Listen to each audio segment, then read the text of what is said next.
says that you haven't. Come here, I want to see your face when you ask me this question and the way you're going to ask it. I know you're going to ask it in a way that's just more of a division and more of a negative way than what it was. All right, so come here, I want to see your face. Please, part so I can see your face. If you are a responsible journalist and look me in the eye, ask me this question, please. The way that you want to ask it, come here. Look a man in the eye before you try to kill him or make up something. Look me in the eye. Plaxico says you haven't spoken with him about your comments on WFAN. Is that true? I haven't spoken to you about him. Have you spoken with him? I've spoken to Plaxico. I spoke to Plaxico in the team meeting as well. Did you do it before your comments or after? Do you think one play by Plaxico lost us the game? No. You think interception by Eli lost us the game? No. Think a tackle by Kiwanuka lost us the game? No. Is that what I expressed to the team? Yes. Those things didn't lose us the game. But the fact of the matter is we're 6-5. We lost 3 games in a row. What do you want us to do? Put our heads down and go into a corner? We don't do that. We're men. We get back, we practice hard, we prepare to play to win. Don't prepare to come in and have someone who wants to take a comment and try to divide teammates in a way that it just disrupts this team, because we don't have that division here. So if you want to come here with the negative, you're coming to the wrong guy, because I'm not a negative guy. I don't kill my teammates. I'm a man, and I talk to my teammates. So if you're going to talk to me, don't stand in the back behind 10 other people. You come here and you look me in the eye. And when you look me in the eye and you ask me a question in the appropriate manner. If you're going to ask Plaxico about something, you ask him in the appropriate way, not the negative way as it seems like I'm attacking my teammate, because I don't do that. He says you haven't spoken with him since the FAN comments. Is that true? If I had spoken with him, I wouldn't tell you that I spoke to him. I'm glad ESPN is listening to WFAN. That's a good thing. We listen to each other around here and read each other's papers, I guess. Michael, because of the way the comments are being portrayed, however that is. It's being portrayed that way because that's the way you guys portray them. We've lost 3 games in a row. You're not going to do anything positive. That's not how you guys operate. You don't sell papers by being positive, okay? You just don't, especially when teams lost 3 games in a row. You don't sell paper by being positive. I read papers. I read papers every day. I read you guys every day. And you know the difference between me reading your papers now and me reading your papers 10 years ago is that now I know when I read it. 10 years ago, I didn't know when I read it.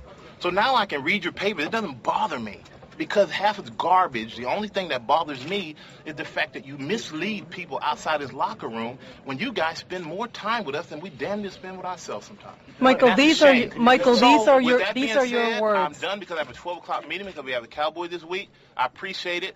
If you're going to be negative, be negative. If you think that it bothers me, I can give a damn what you write. I can give a damn what tone you take. I'm done talking. There we go. I'll see you guys tomorrow when I talk on Thursday. I came out here just for you. There you go. Michael, these were your words, though. And my words are, I'm done talking to you. Says relive the glory, relive the joy, relive the passion, relive down the sideline. A collection dedicated to football games throughout my years, from the PlayStation to PC.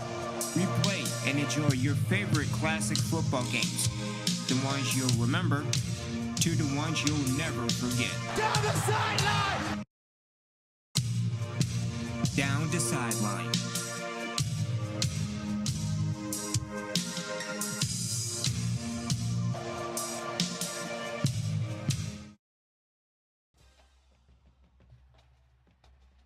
That's some motivation for you, ass. Hope everybody's doing good on this Saturday afternoon. Back with more Reapers football, which, depending on this game, it's going to be good or bad, depending on how you look at it. Again, the offense dead near last and everything. Defense, one of the best in the NCAA, but we lost the last 3 games in a row, especially last week and missing out on the MAC championship. Shout out to everybody. Shout out to my man Trigger. Shout out to Goonmaster for putting together the additional settings dealing with college football revamp. Shout out to Virtual Football Gamer over on X. Hold on, that is the right? X gon' give it to you. There we go. That's what I'm talking about. Heading into this bowl game going up against Hawaii in the Arizona Bowl, as we take a look at the top 25 as well as the conference standings. All-Americans, and so much more. So we have Michigan at number 1, Texas at number 2. They will be battling for the BCS. We have Iowa State at number 3, Alabama at 4. I don't know why, seeing as that Alabama is 10-2, but it's all good. We have Ohio State. Why is Ohio State at number, man? If you say so. USC at 6. And to be honest, it's just going to get ugly after that. Oklahoma at 7. Why is LSU at number 8? Army at 9. Texas A&M at 10. UCF at, why is UCF ranked 12? And they're 12, and you know what? Okay. South Carolina at 12. Clemson at 13. TCU at 14. Because this is just ridiculous. We have Florida State at 15. We have Tennessee at 16. Appalachian State at 17. Well, I mean, that's good that Appalachian State is finally in the top 25. We have JMU, FIU, the letter U, YOU at number 18. We have Troy at 19. We got Kansas State at 20. Northern Illinois at 21. And to be honest, Northern Illinois should be ranked higher. Conference be damned. You are 11-2. You should be at least ranked in the top 10, give or take. We have Arizona State at 22. We have Cal at 23. I don't know why at 7-5. Baylor at 24. And North Carolina at 25.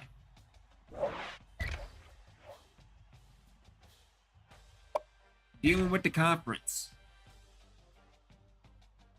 So again, finished the year at 8-4, third ranked in the MAC, and with a 5-3 record. So that we cannot have that, especially dealing in conference play. Again, losing the last 3 games of the season and missing out on the MAC championship for a team that, for all intents and purposes, was pretty bad until we joined the MAC last year. Or actually this year. Alright, so dealing with the ACC, again, Clemson at number 1. And dealing with the bottom, we have Duke at 2-10. Over in the American, we have UCF, and UCF should be at least ranked top 5 at least, but again, what do I know? Same thing with Army, 12-1 with UCF and 10-2 with Army. At the bottom, we have Cincinnati at 3-9. Over in the Big 12, Texas at 11-1. And then, yeah, it was just a weak division dealing with the Big 12 this year. Texas Tech at 2-10.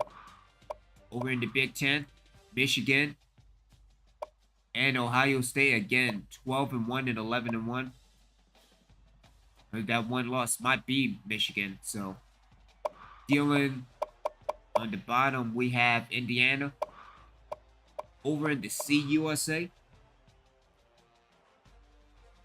it is a weak division this year. Again, Ole Miss, or Southern Miss rather, at 8-5. And then we have Tulsa at 4-8. Dealing with the independent. Look at Western Michigan at 5-7, barely edging out and missing the bowl game. So we will probably put Western Michigan in the offseason. Again, I will be doing the offseason as well, heading into year number 8. Over in the MAC again, Northern Illinois at 11-2. And we couldn't finish the deal. Dealing with the final 3 games of the season. Because, again, you had the ability to go 11-1. And the offense, and for all intents purposes, the defense actually didn't do defense, which is the reason why they dropped to 8-4 of the year. And so Buffalo is 1-11. So what we can do is that we can swap Western Michigan for Buffalo. Is Buffalo in the West? They are in the East, so yeah, we could do that. We could swap Buffalo for Western Michigan. Dealing with the Mountain West, we have Air Force at 9-4. Dealing at the bottom of the list, we have San Diego State. Over in the Pac-12, Arizona State at 10-3. And at the bottom of the list, UCLA. Dealing with the SEC. Oh, geez, LSU's at 10-3. Shit. So we have LSU at 10-3, Alabama at 10-2, and then South Carolina at 10-3. Dealing with the bottom of the list, Mississippi State at 3-9. And finally, the Sun Belt, Troy at 10-2. Dealing with the bottom of the list, UNL. That is Louisiana Monroe. Dealing with Louisiana, they are 6-6, and they are going to a bowl game as well.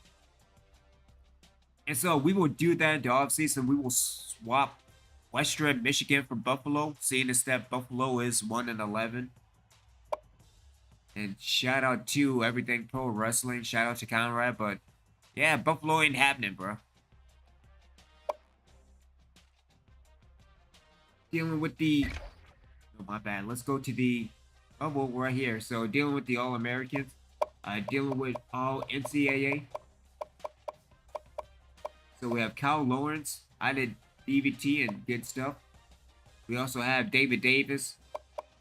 We also have to look at the stats a little bit after everything else. Again, Ryan Larson as well in the first team. Dealing with the second team. And I'm pretty sure... Wow, there's nobody on the second team? Okay. Dealing with the freshman, Marshall, but... outside of that, nothing.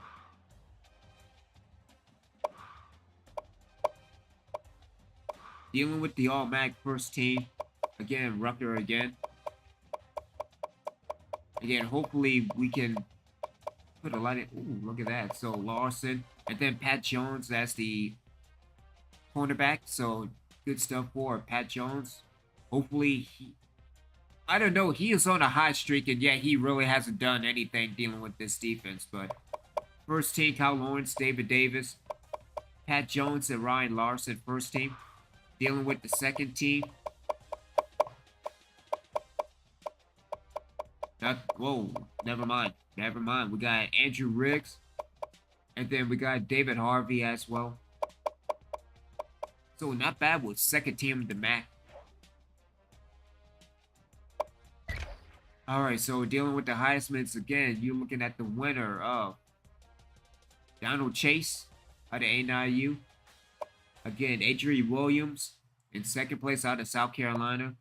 Gerald Wallace in third place out of Ohio State. We got Jovan McDonald out of Utah. I'm surprised that it's an all running back class. There is no quarterbacks whatsoever. And Brad Morris out of the Army.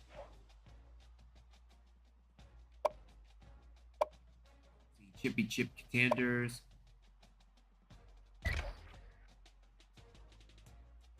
So dealing with the award winners. So again, Adrian Williams out of South Carolina. Dealing with the Walter Williams again. Benerick, Kyle Lawrence, followed by David Davis. And in fourth place, Ryan Larson. So not too bad dealing with the Benerick. Over there, Nagurski. Again, Lawrence wins. Along with David Davis being in second place. Over the O'Brien, we have Robinson of Cal. Again, dealing with the Walker, we have Adrian Williams out of South Carolina. With the Benedictclaw, we have Hellers out of Cal. Dealing with the Mackey, we have Hand. Derek Hand. Dealing with the Outland, we have Travis Williams of Ohio State. Dealing with the Remington, we got Williams again. Lombardi, we have Brian Walker out of Memphis.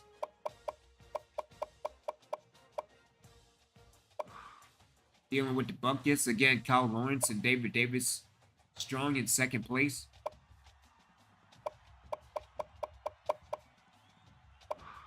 Dealing with the Thrope. We have Ryan Larson in second, but Aaron Mosley wins out of North Carolina. And dealing with the Grosso, I'm surprised that let's see, kickers and that type of stuff, but yeah, Michael Wilson out of Oklahoma State. Again, winning with the guy, Ray Washington. Dealing with the Jet, Dan Wood. Oh, that's a word, I'll let you know. So, not too bad dealing with the award winners this year. Again, always, people on DVT always have a knack for winning at least the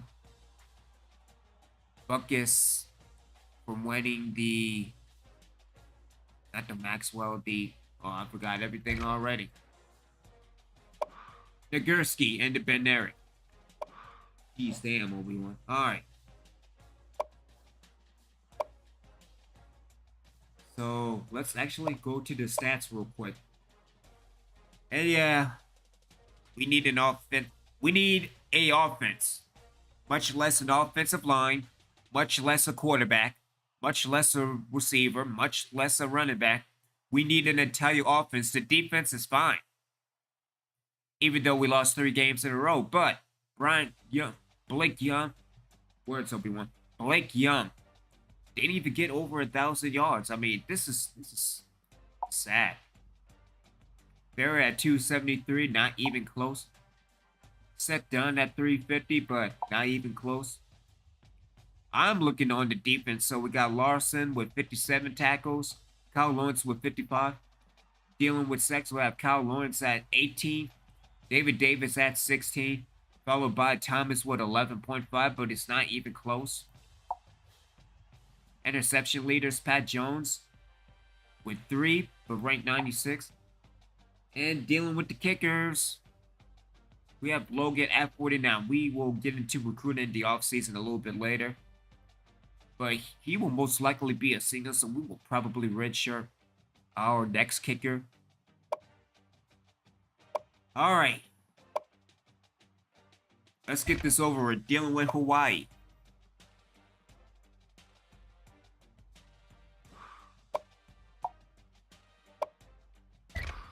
And we will be running out of the Michigan playbook. Oh boy, we'll see how good or bad this is. Still running out of the 6 feet deep.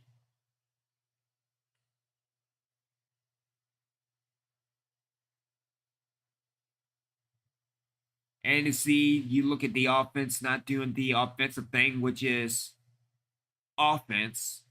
Meanwhile, for the defense, still the best of the NCAA. And the pass at 36th ranked in the nation, which is not bad. But again, we have a lot of cornerbacks and seniors leaving for greater pastures, dealing with the NFL as a whole. So we have to look at Martinez, the left end, Walton, the right guard, which, if anything, just probably blitz the right side. I don't know. We will see how this game turned about. And then the left tackle of Thomas. 3 sacks allowed and 5 sacks allowed. So we will probably blitz the right side, left side. Again, Logan, Larson, and Hefner dealing with the injury report. We have Jackson with a broken tibia out for the season. And then Moore with a broken further blade out for the season. Joe.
We are live in Arizona Stadium, home of the Arizona Wildcats.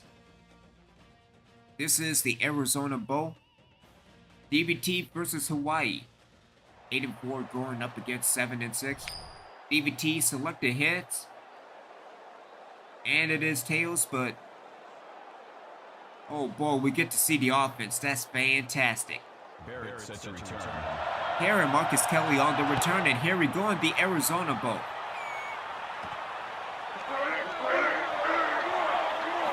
Kelly on the return, breaks a tackle, and a gain of 28 yards.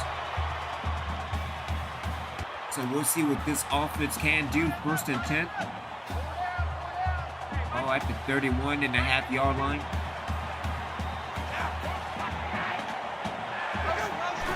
Receiver in motion, pitch to Barrett. And a loss of 1, so immediately not doing the offensive thing, which is gaining yards. This is fantastic.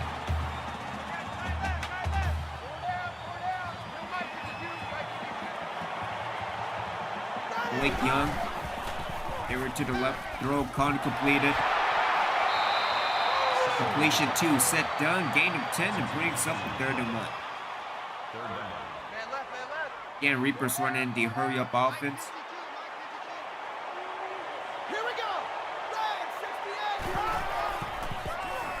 And off to Barrett, and that went nowhere. -2 on the plate. And a 3-0 for the DVT offense, which is nothing new.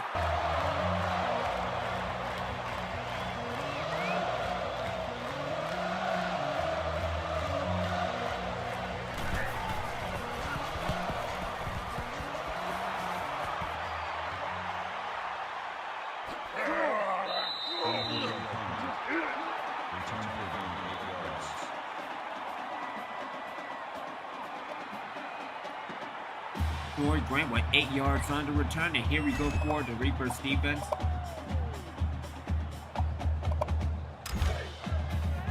Let's try the 4-2-5 first before try moving to the 4-4.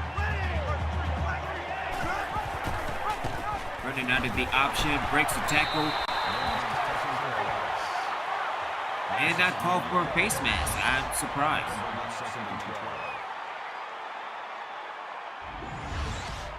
-2 on the play and brings up a 2nd and 12. Reaper staying to 4-2-5, converted to the goal line. Again, we will see dealing with the play as of yet. Robinson taking off and what will hit? Andrew Riggs on the tackle, and that will bring up the 3rd and 15.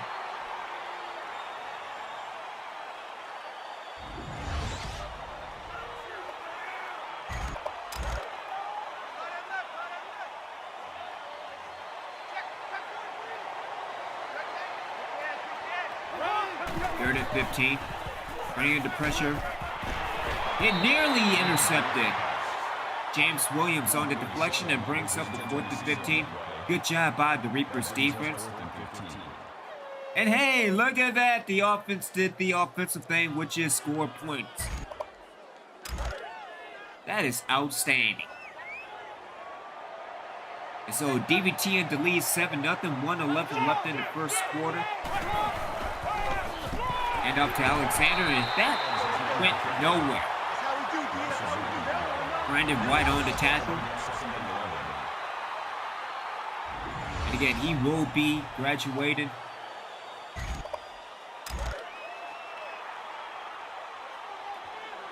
Less than a minute, 2nd and 11. And what a hit! Riggs all fired by mistake. Riggs on the tackle, and again, Kyle Lawrence kicking to Bryant. So there we go. 30 seconds left into the first quarter. 3rd and 14. Oh, stiff on somebody or ran somebody down.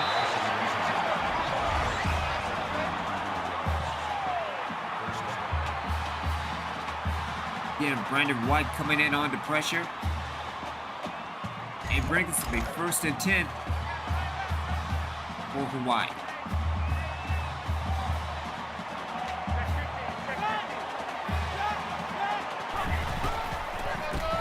Stretch to the left. Broken tackle and gain of nothing. As we end the first quarter, DVT up 7-0. Offense actually doing the offensive thing, which is score points. I mean, I kind of wish we could do that all season.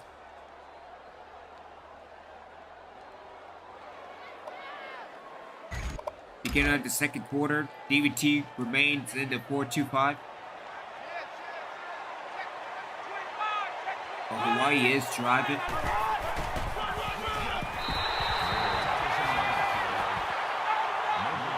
Alexander with a tackle. I heard it's a tackle for loss, but it brings up a 3rd and 10, so let's go with that. Again, Quentin Ward in on the tackle.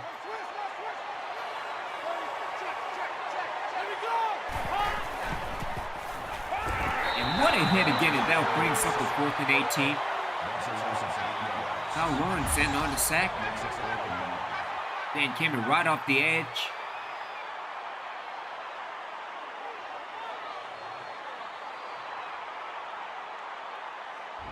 I'm going to tell you, when this team is on defense, it's on. But when they off, they are off. And again, the offense didn't do nothing. Brings out the Hawaii offense yet again. And Alexander breaks to the open. Found the seam. What a hit. And brings up a 1st and 10 for Hawaii as we go back to the replay.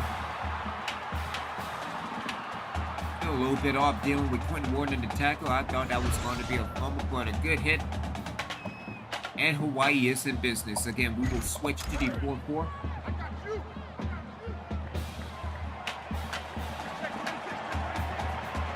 Three receiver set for Hawaii.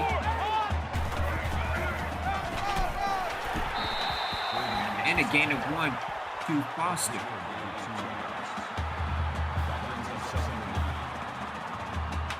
Oh, at the 31-yard line. They are in field goal range.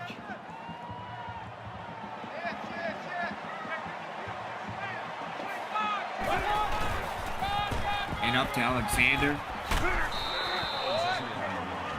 And brings up a 3rd and 6. What a hit. Andrew Riggs on the tackle.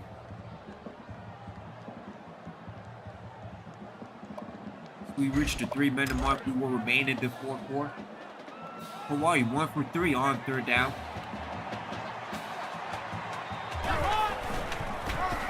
And up to Alexander, and that went nowhere. David Davis in on the tackle for loss and brings up 4th and 10.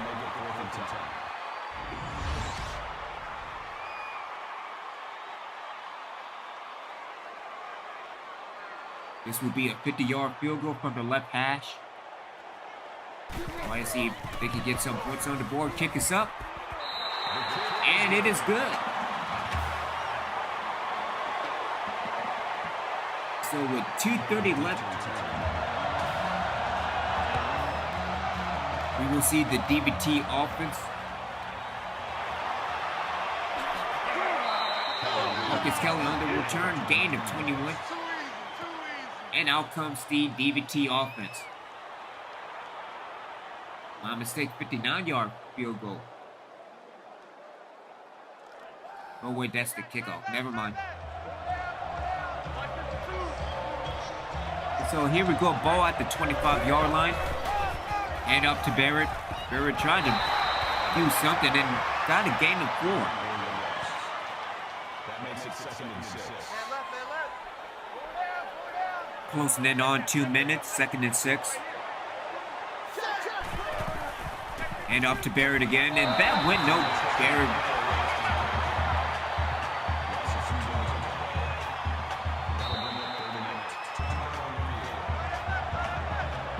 Timeout by Hawaii. 2 timeouts left. DVT 0 for 2 on 3rd down. 2 minutes left. Coming to a 3rd and 8. Go in motion. Why you keep handing the damn ball off? What the?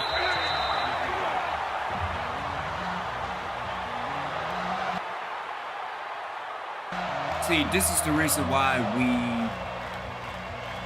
the defense is the offense. The way that it's going, like, what are you doing? Return by Hawaii.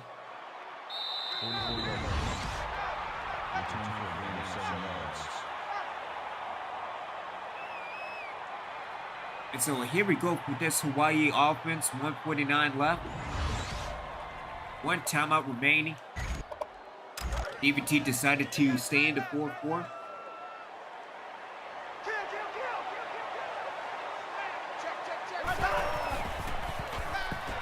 Bringing the pressure again. Trying to break the tackle in a loss of 6. Kyle Lawrence in on the sack. Second sack of the game.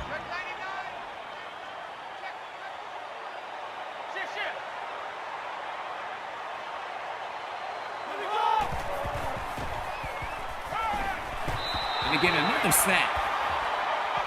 Kyle Lawrence in on the sack and brings up the 3rd and 20.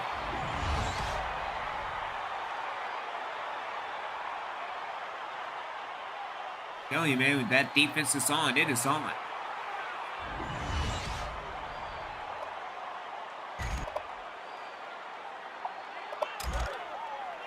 DVT switch back to the 4-2-5. Hawaii 1 for 4 on 3rd down, 3rd and 20.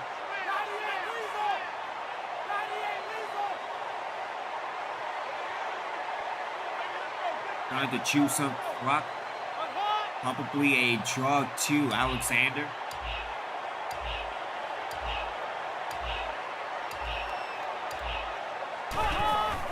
It is a draw to Alexander.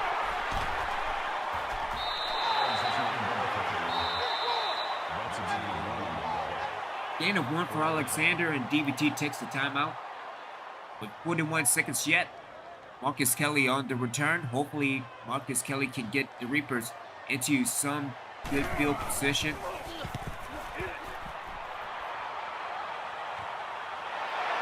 Kelly breaks the tackle to the 40. And a good return, gain of 12. It puts DVT around midfield.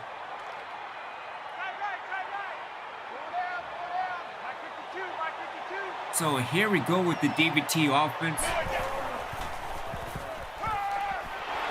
Corner completed. Completion to Andy Morgan, gain of 13. And DVT decides to take a timeout.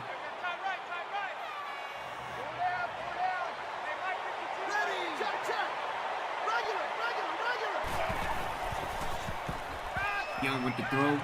Corner completed. Chris Johnson into the end zone, 39 yards and touchdown DVT. Nah, man, we gotta go and do this replay. 2 plays, 50 yards in 17 seconds.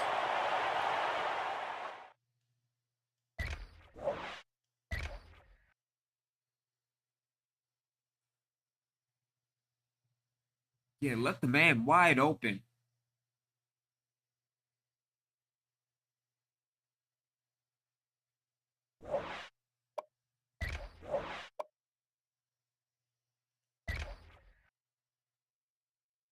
We could get wire, but that's a bad view, especially dealing with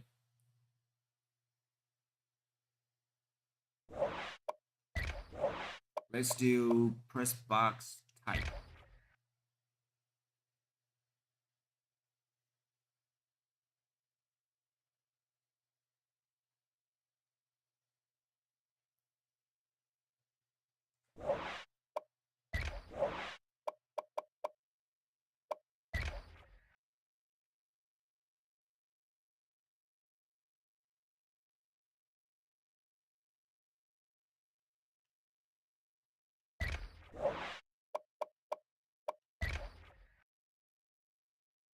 I think sideline would be a, oh, well, I don't know about that.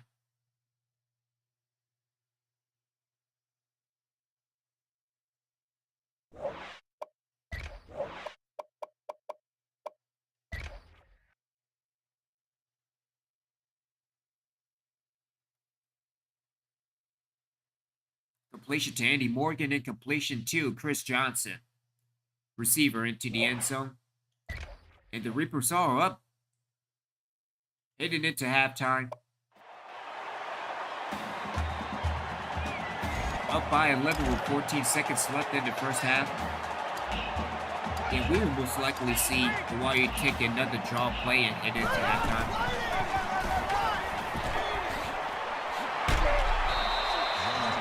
Another hit. David Davis on the tackle. That'll make it 2nd and 7.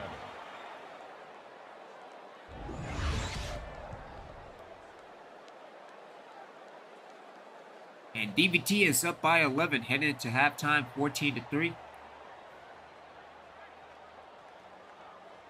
And bringing pressure to the quarterback.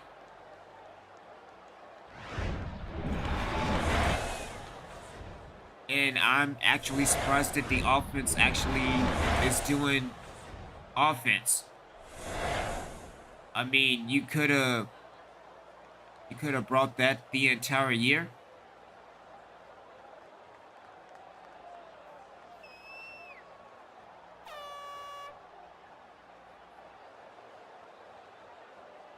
I'm just saying, you know, you could have a good offense, even though you're dead last and everything. 1 to 2 yards to Hawaii's 25, 32 rush to 10. Time of possession at 4:09 to Hawaii's 5:51. But no turnovers, but again, we are bringing pressure to the quarterback. Yeah, multiple hits, multiple sacks. Again, you could have done this all last week. And it could have been at least 10-2 or 11-1, but again, why would you do that?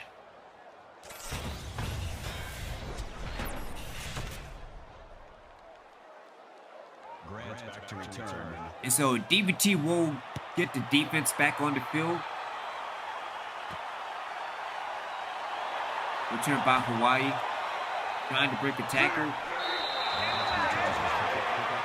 29-yard return for Grant. 35 yards for the team defense.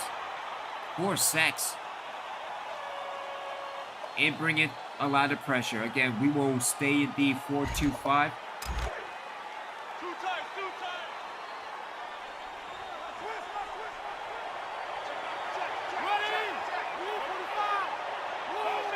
Tight end in motion. Bringing pressure again. Robinson trying to tick off and down again with another sack. David Davidson on the sack. First sack of the day. That ball came flying out of nowhere. That's what I like to see. But again, you could have done this all last week.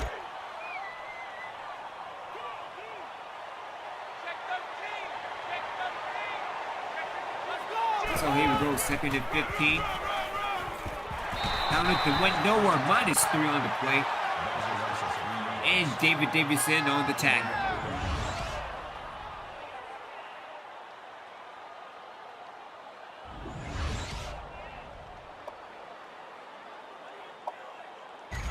Brings up a 3rd and 18 for Hawaii, 1 for 5 on 3rd down.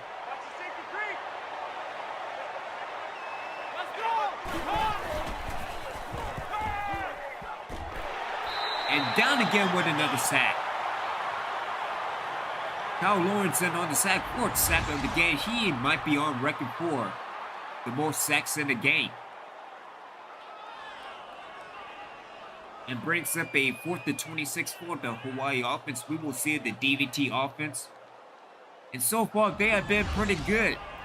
Actually do the offensive thing, which is move the ball down the field and get points. I mean, I kind of wish they did that all season. But good field position. Marcus Kelly on the return. Trying to break a tackle and a return of 5 yards. Which puts the Reapers at the 40-yard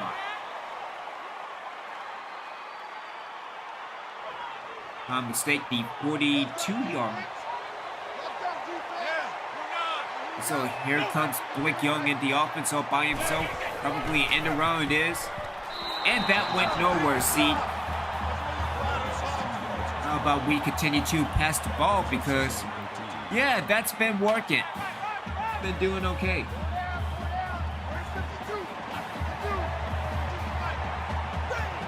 So here we go, 2nd and 13.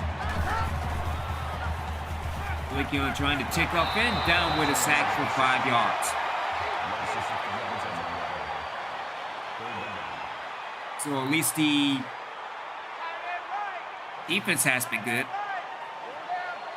Pretty sure the offense has went back to mid-season form. And a false start. False start, offense. Still third down.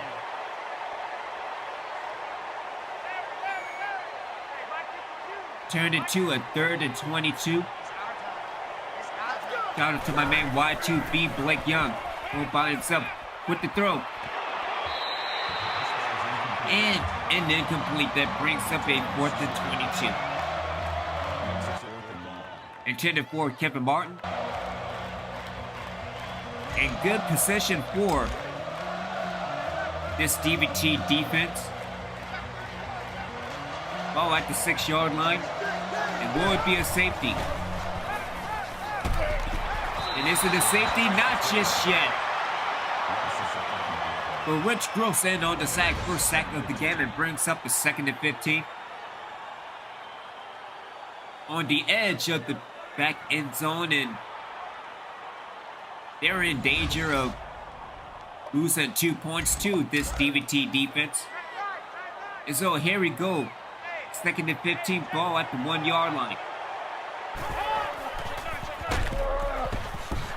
And what a hit by Ward that brings up the 3rd and 9.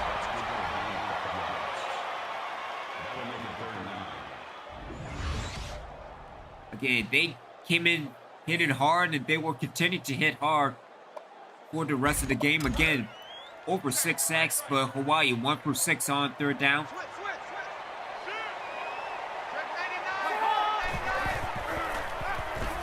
And then for that screen, nearly a safety, nearly an interception.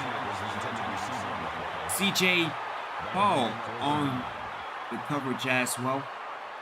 And yet the offense continues not to do. Oh, see, this is why we need a new offense.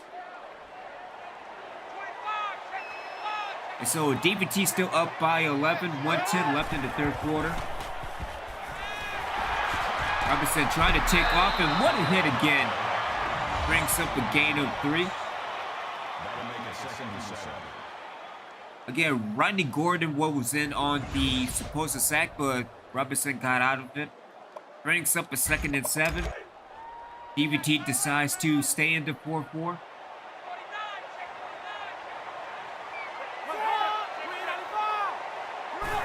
Receiver in motion, handoff to Burner with the gain of 2 and brings up a 3rd and 5.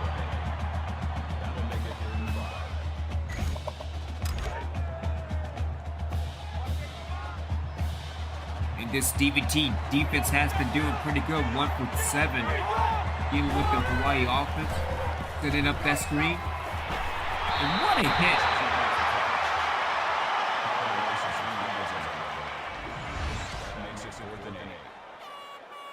Again, Ryan Larson on the tackle. And immediately stop brings up a 4th and 8 as we head into the 4th quarter. Offense continues to do nothing. I mean, thank goodness we have a defense. Ball at the 60-yard line. Hand off to Robinson. What a hit. Rich Gross in on the tackle for loss.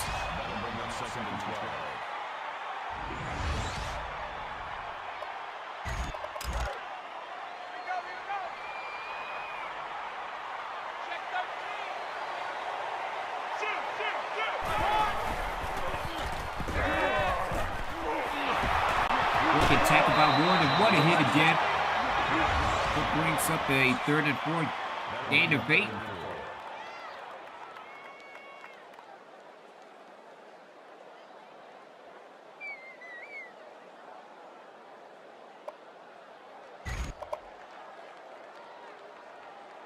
As we have an injury timeout for Hawaii. Goal is in at quarterback. But Hawaii brings up a 1-8 on third down. Again, they need to do something. Nearly intercepted again.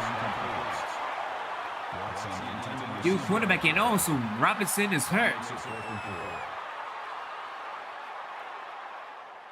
But as we go back to the highlights.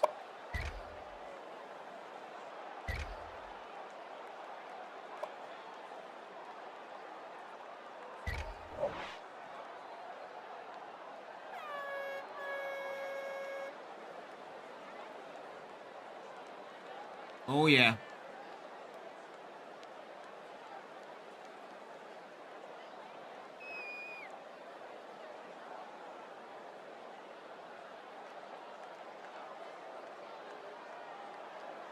David Davison on the Brits, but Robinson out. I'm not sure how long. But we have a new quarterback in for Hawaii. Brings up a 4th and 4. What are you doing, offense? Oh, God, we need an offense. What are you doing? You're in position to score and you don't score at all. Like, and here it's go down for a sack. And a loss of 7. Rodney Gordon in on the sack.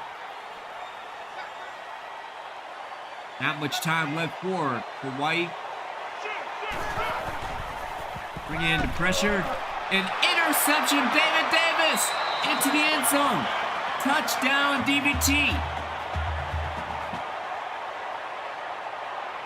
All right, we have to see this because that is awesome. Good stuff.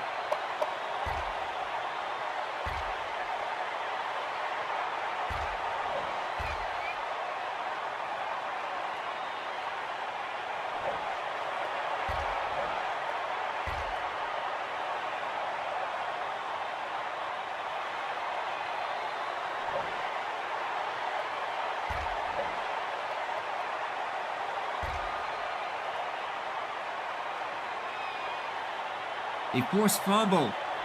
Recovering the end zone for a touchdown. David Davis. Also, here we go.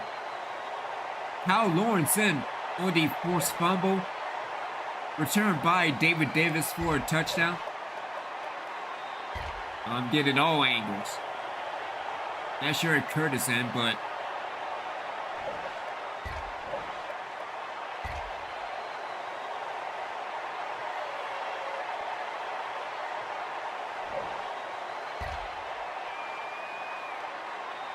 no, it's an interception.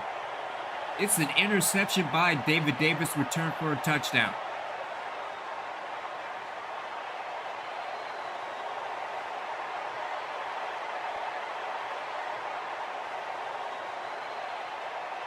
Yeah, that's a throw.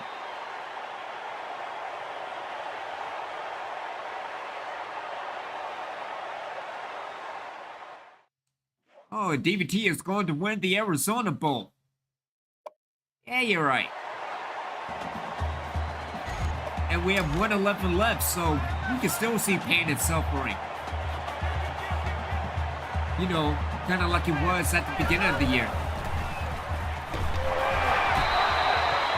Now there goes the fumble. Sack, fumble, loss of 8. 2:18 left in the game.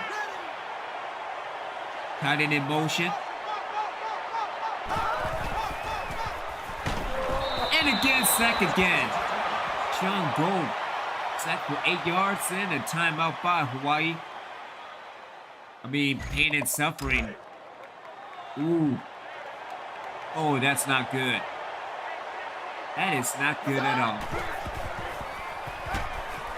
Sending up for the screen. Screen to Alexander.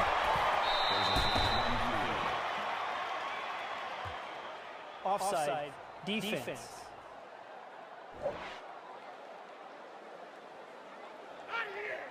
Still third down.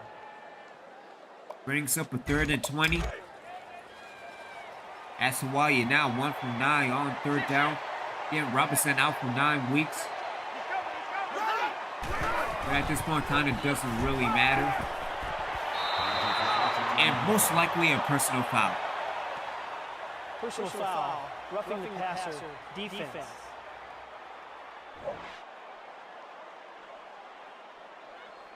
Automatic first down. David Davison on the blitz. Why is this owl on the field? I have no idea.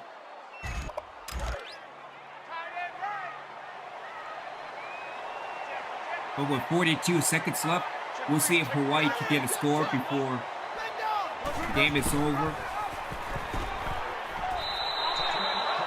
Timeout by Hawaii, gain of 1.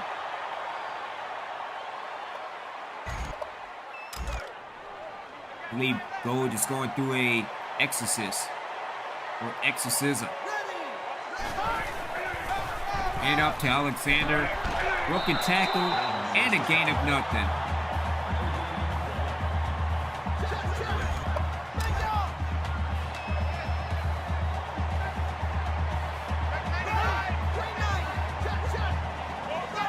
Team receiver in motion. Oh, nearly intercepted. Rich goes in on the coverage and brings up a 4th and 9. Brings out the punting unit. We will see the offense take a kneel. But again, DVT doing the DVT thing, which is defense. I mean, seeing the stuff we don't have in offense. Marcus Kelly on the return. Marcus Kelly trying to break a tackle. And good return for Marcus Kelly. 22 yards on the return. We will most likely see a kneel, and it is all said and done. DVT with the second bowl victory of this franchise, 21-3, and undefeated in the bowl game. The final score is 21-3.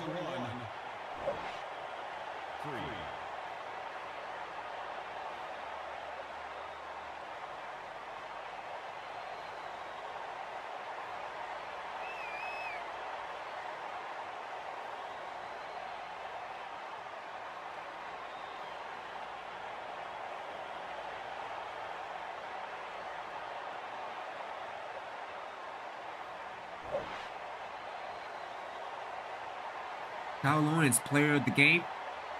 5 sacks, forced fumble.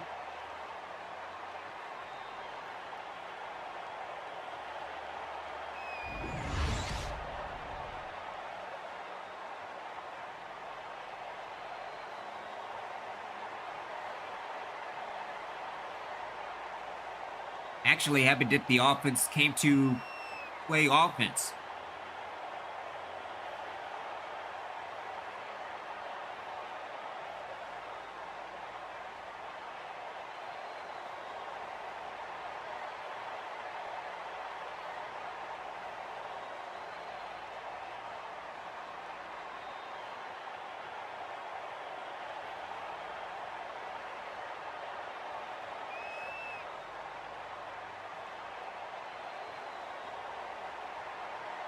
Well, yeah, typical DVT fashion. Again, I just hope that the offense can do the offensive thing next year, year number 8.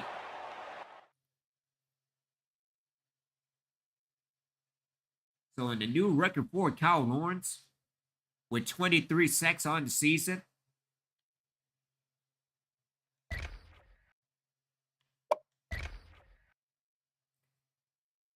So we have Blake Young, 8 for 16 for 112 and a touchdown, but only sacked 1 time. Dealing with the Hawaii offense. Again, Justin Robinson, 3 for 5 for 30 yards, sacked 7 times. And then after Robinson was injured, Gold takes over, 1 for 4 for 16 yards and 3 sacks. So 10 sacks total by this defense. Doing the defensive thing, which is awesome. As we head out of here, again, shout out to my man Y2V. Hope everything's doing good with you, bro. Heading to the off season for year number 8. Typical DVT defense. Mine is 25 in rushing, 46 yards all on offense, dealing with the passing. This is peak DVT defense. Dealing with the players of the game, Luke Barrett, 22 carries for 80 yards and a touchdown. And again, Kyle Lawrence with 7 tackles for loss, 5 sacks, and a forced fumble.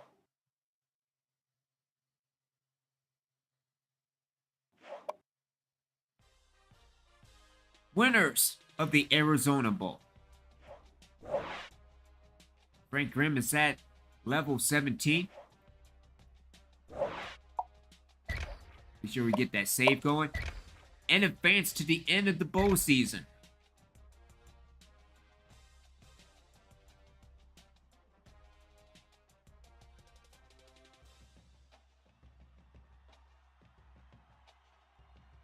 But yeah, hopefully we could get an offense, much less a better looking offensive line. And I mean, we do have some building pieces, but seeing as that we have a number of seniors leaving, and we will see into the offseason as well. Well, complete fashion dominating 21-3. But looking at this defense as a whole, again, you can make comparisons to like the 2000 Ravens, 85 Bears. It's another good defense. Kyle Lawrence with school season of sacks at 23, breaking Ryan Thurman's sack record of 22.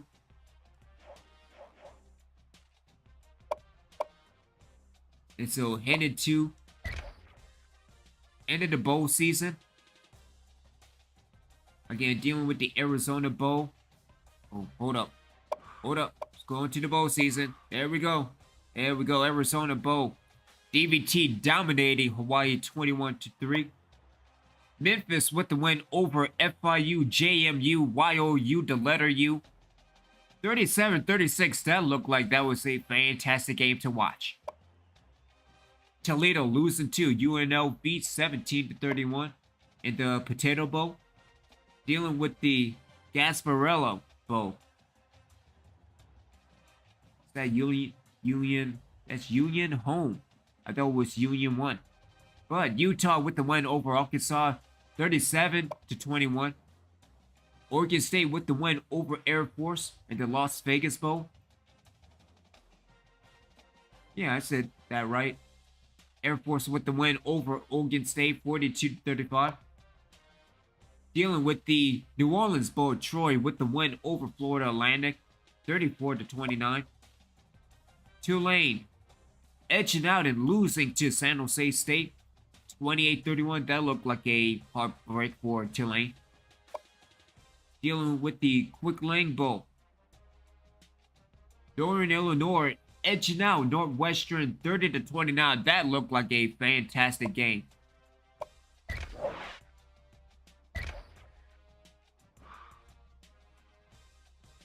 See NIU or NU 7-14-8 and then 7-3-13-7. Yeah, that looked like that was a great game. Let's see, Nebraska losing to Pittsburgh in the Duke's Mayonnaise Bowl 20-13. Rutgers with the win over Miami in the Military Bowl 52-31. Georgia Tech losing to Stanford in the Holiday Bowl 28-17. We have Florida State winning over Kansas State 35-17 in the Pop-Tarts Bowl. Yes, I cannot believe I just said that, but that's the bowl. I mean, what more can you say? Bowling Green losing to Washington in the Independence Bowl 31-16. Florida with the way dominated Baylor 52-26 in the Texas Bowl. Armed Forces Bowl, we have California and words, Obi-Wan. We have California embarrassing SMU 31-10. We have Utah State losing to Arizona in the LA Bowl 27-7. That was a great game between TCU and USC. 34-31.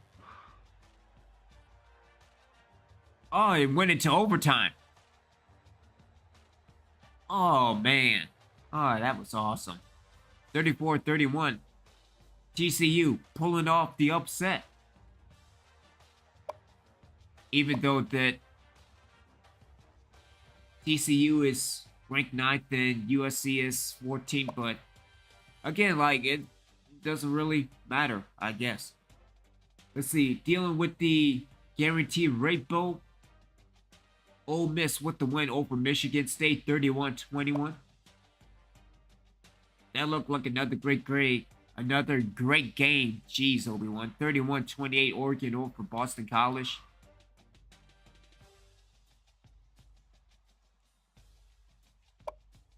Dealing with the Music City Bowl. Texas A&M with the win over Wisconsin, 42-25. Dealing with the Liberty Bowl. Oklahoma State with the win over Auburn, 48-21. North Carolina losing to South Carolina in the Carolina Bowl.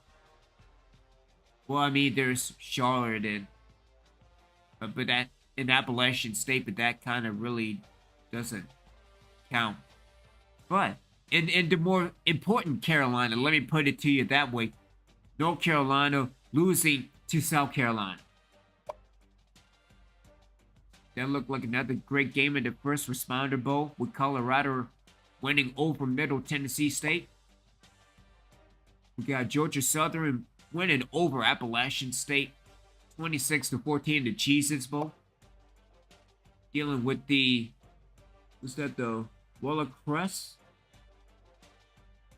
Yeah, the Rella Quest Bowl. Penn State losing to Georgia. That looked like another good game. They didn't go into overtime, but Georgia came back from behind to pick up the victory over Penn State. Dealing with the Rose Bowl. We have Arizona State with the win over Iowa State. That looked like that was a great game. 35-28. Dealing with the Tax Slayer Gator Bowl. Tennessee dominated NC State 37-14. Alabama with the win over Southern Miss. That looked like another good game in the Fiesta Bowl. Dealing with the Sugar Bowl. LSU with the win over Akron.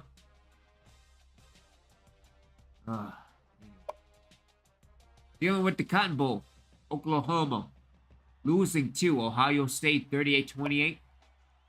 Dealing with the Orange Bowl. Clemson with the win over UCF 34-28. That looked like a good game. Army with the win over Kentucky 35-14 in the Birmingham Bowl.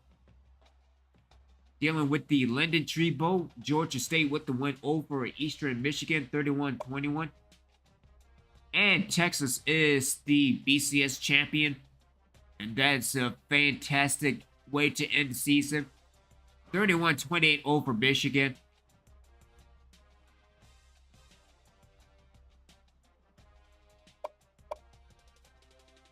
This is fantastic stuff and the way to end year number 7.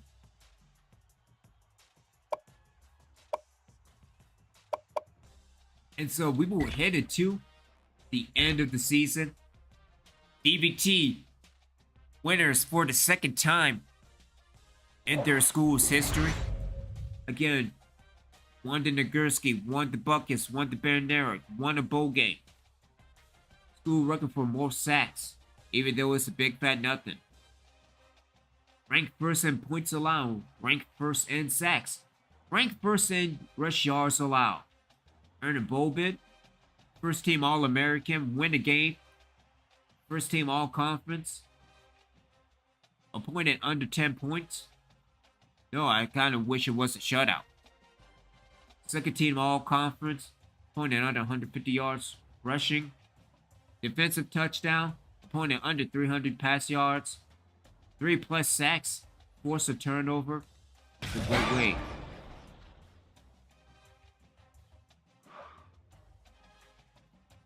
Alright, so we will take a break. Save.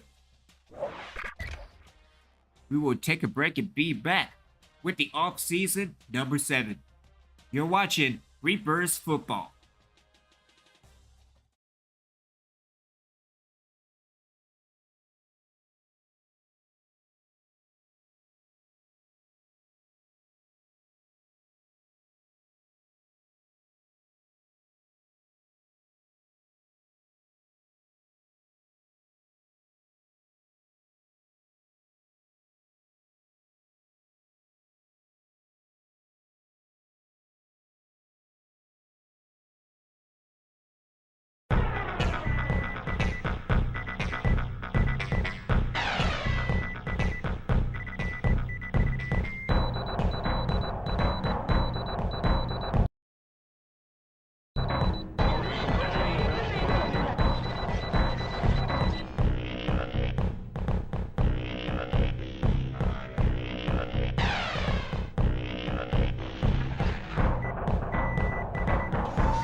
Relive the glory, relive the joy, relive the passion, relive down the sideline.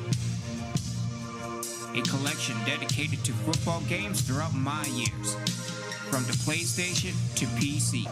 Replay and enjoy your favorite classic football games, the ones you'll remember to the ones you'll never forget. Down the sideline! Down the sideline.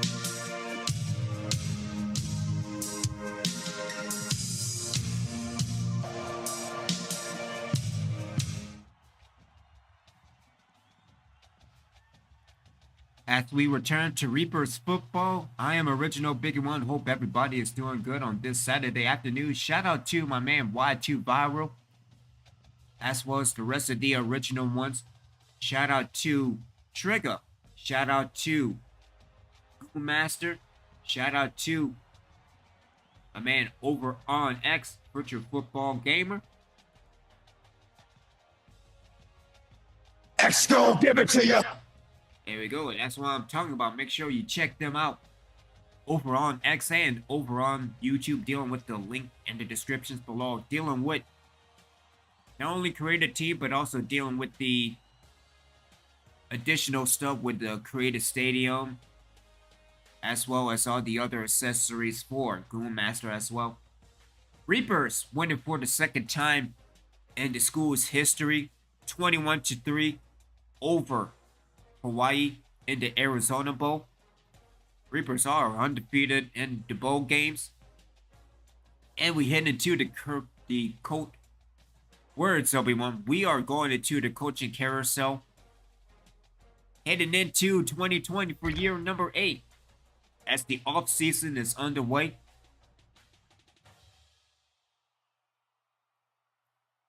And Brian Kelly has retired from coaching. Maybe go back to the NFL, I have no idea. But we will see dealing with the future of Reapers football. Would I like to be head coach? Oh yeah, we need to get an offense.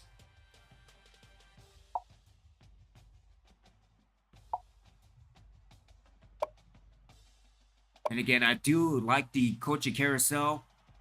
I don't know, maybe we could get something like that in College Football 25, although, you know, not showing any gameplay footage, just talking about the game. That's not good. That's not good at all.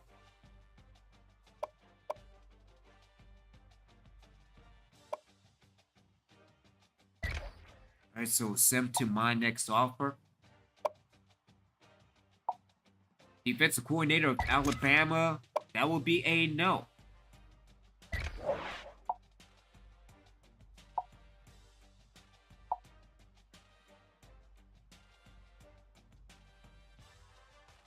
Oh, look at that. Alrighty then.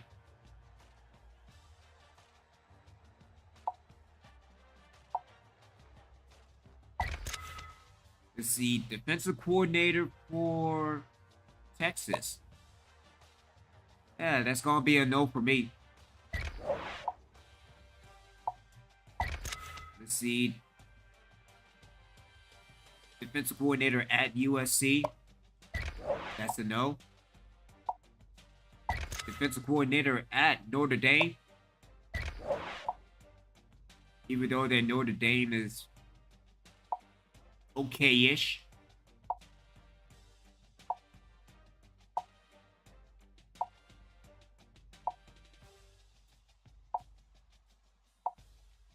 So right now dealing with offensive coordinators.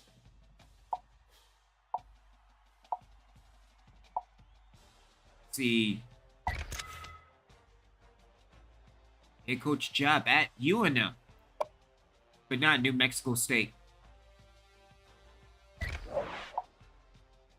Even though we have all the New Mexico State stuff, might do it, Caesar.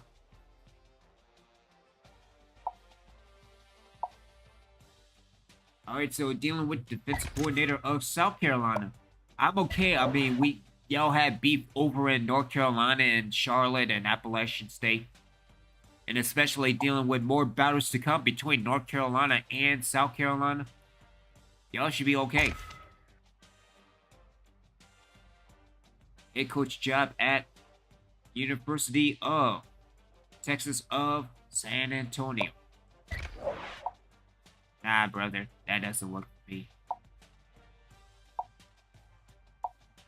Defense coordinator for UCF.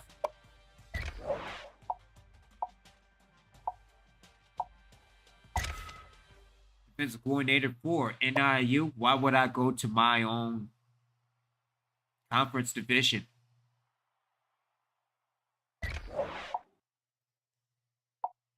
Eastern Michigan head coach job.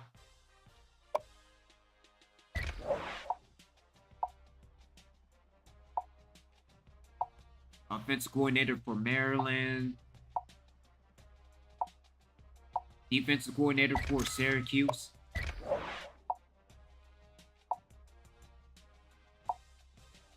The defensive coordinator for UCLA.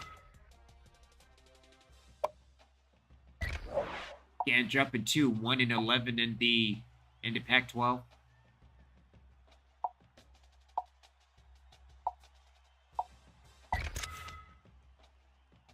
Defensive coordinator job at Appalachian State. Head coach position in Buffalo. Very tempting, and shout out to Everything Pro Wrestling. But no, there will be in the independent. We will put Western Michigan back in the West in the off season.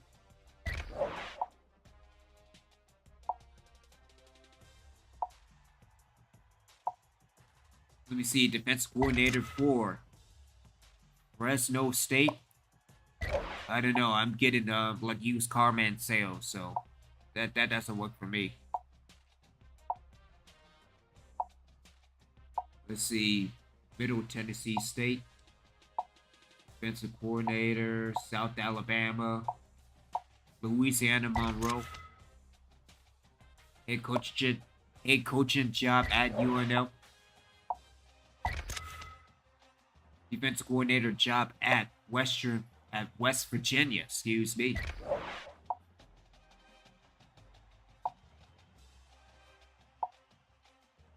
Defensive coordinator at Cincinnati. That's going to be a no for me.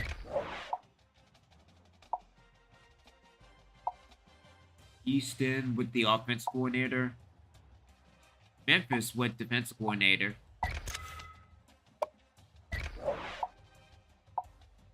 See, Akron.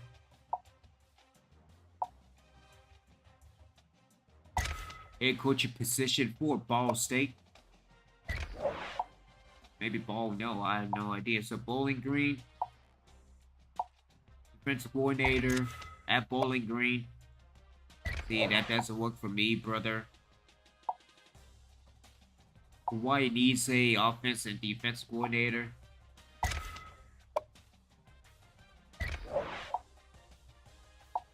Kansas with the defensive coordinator.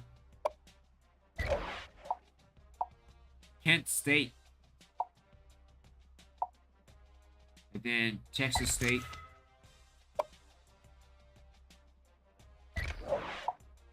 Even though they're 3-9 and have a higher overall. Texas Tech with defensive coordinator. Charlotte with defense coordinator. So we have the Temple Owls. Dealing with defense coordinator.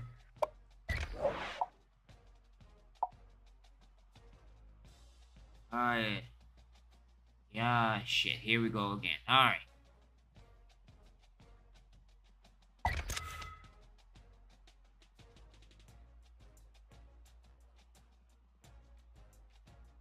Yeah, we will go with the extension because that means I have to manipulate dealing with the offense again.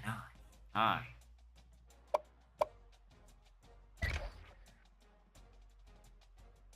Yeah, let's go with the extension.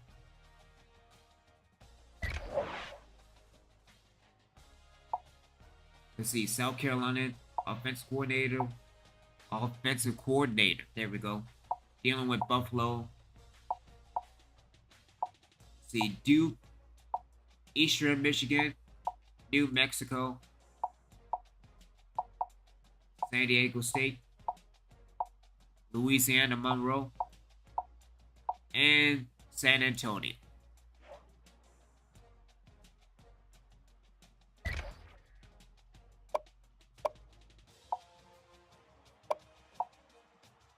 Alright, so dealing with head coaches. Oh, he left. Alright, so.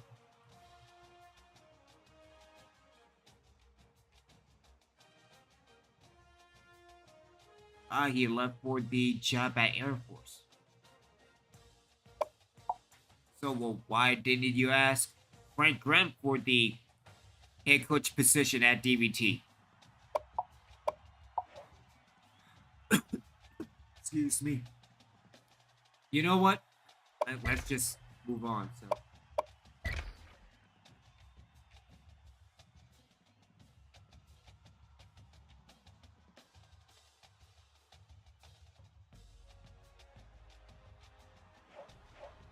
Alright, so dealing with the coach changes.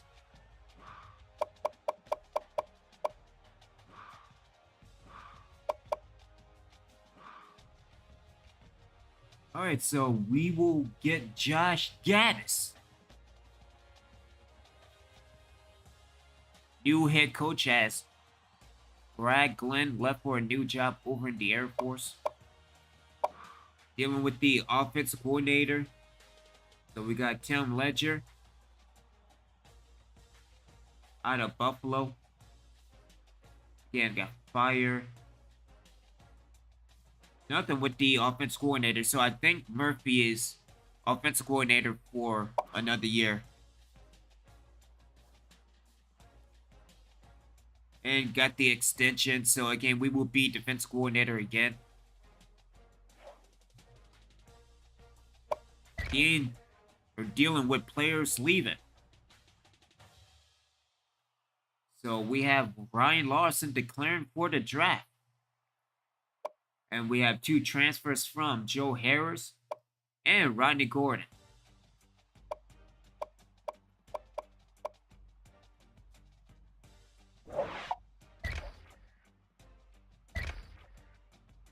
Alright, so we would see if we can get Ryan Lawson to stay. Let's see.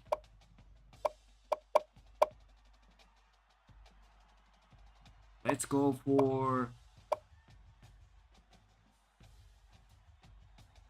I can't guarantee the national championship or the conference championship. Words, Obi-Wan. I cannot guarantee the national title just yet. But I will put you down for the Ben Eric because he will probably be moved to linebacker.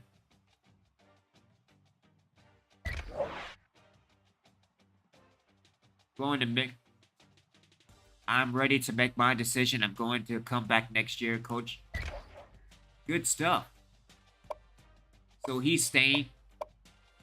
So let's take a look at Joe Harris. Alright, so Joe Harris, speed 87, excel 90, agility 81.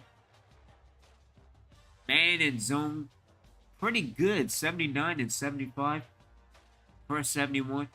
Play recognition 62.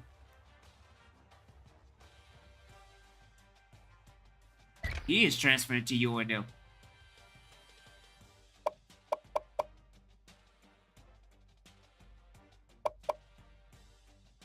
It's seen instead a number of people. Sorry, but I don't feel like I have a chance to make it on this team. Oh, he's going to Arizona.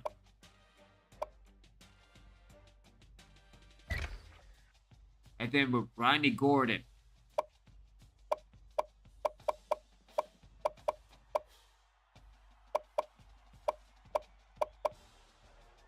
Still would play with more than 9 games, so I need to mull this over. I want to make sure that I have all the facts. Oh, you will start next year.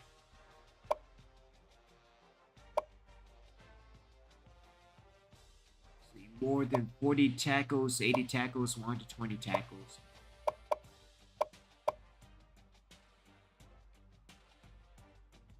Let's do more than 5 sacks.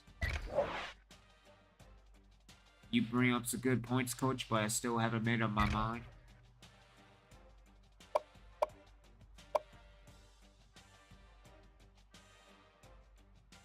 Should I go with more than 40 tackles or 80?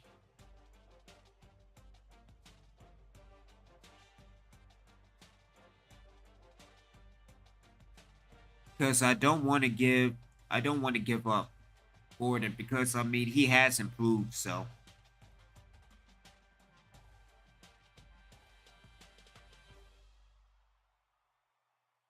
Do you want me to be conservative or just go for the kill?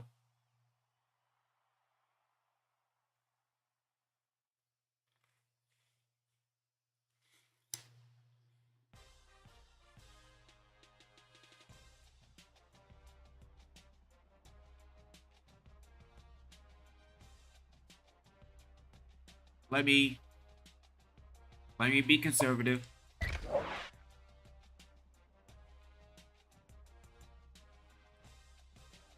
I talked to my folks and they feel I'd be letting the team down if I left. So, Lawson is staying and Rodney Gordon is staying. Okay, so the only person that's able to leave is Joe Harris. Well, fine, let him leave. Oh, but dealing with the rest of the class.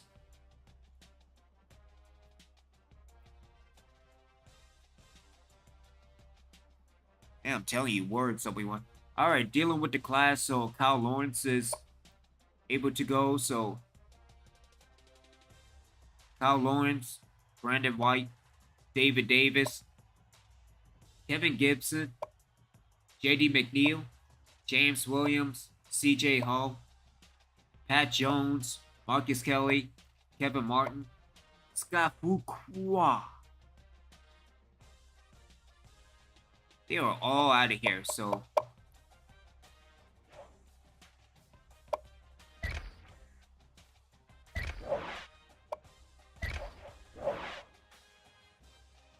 Alright, so this will be DVT year 7.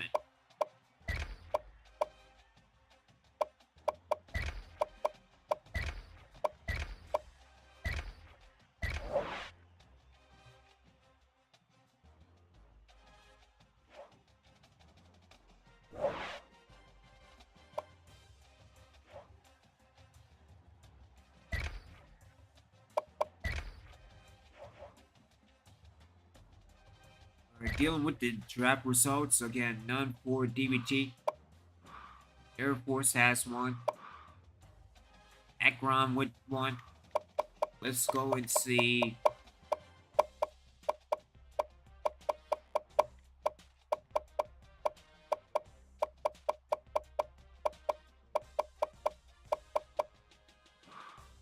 LSU with 3.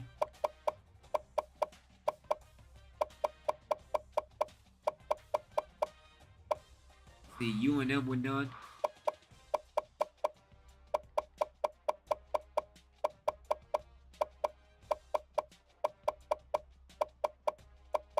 And let's see, Tulane. Tulane has none. Alright, so.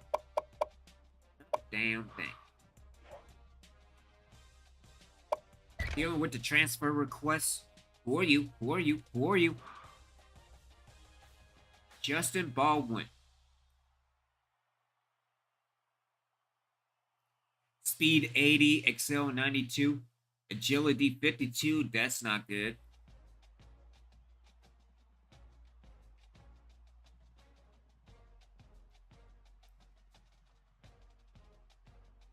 Yeah, that's going to be a no for me, brother.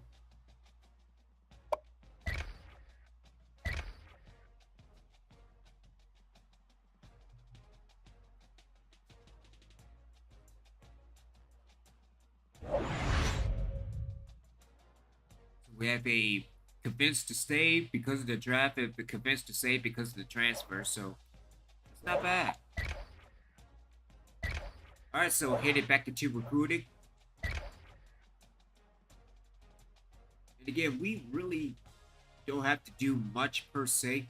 We already picked up Ricky Harris, Andre Ratliff, Greg Mays, Adam Rucker, James Carey, Daniel Ware, Trey Brewster, John Williams, JT McMillan, Charles Mitchell, Joe Johnson, guard, Chris James, and Matt Hartman.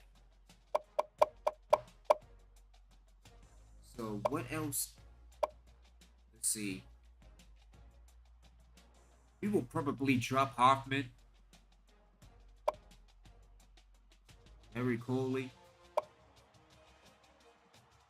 Tom Gorman, and Cedric Barrow. Alright, so if anything, we will lose Stephen Hoffman.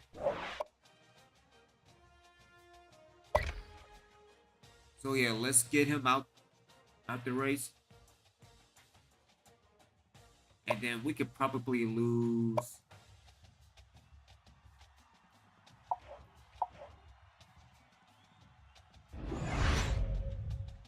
that's not bad with Barrow, but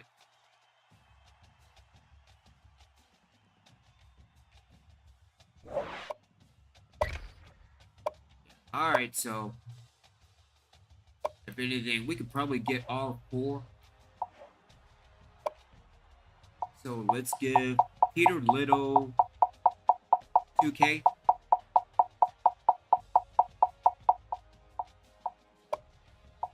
Let's get Josh Roberts 2K.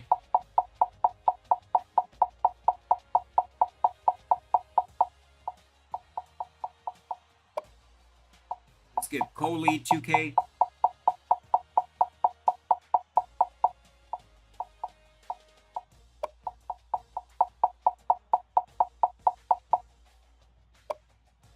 And then let's get Tom Gordman 2K as well.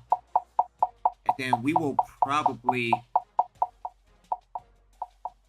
see where we at, because I know it's under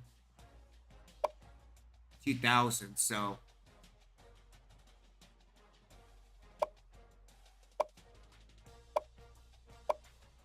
all 3 are in the lead. Well, Gorman. Let's give Gorman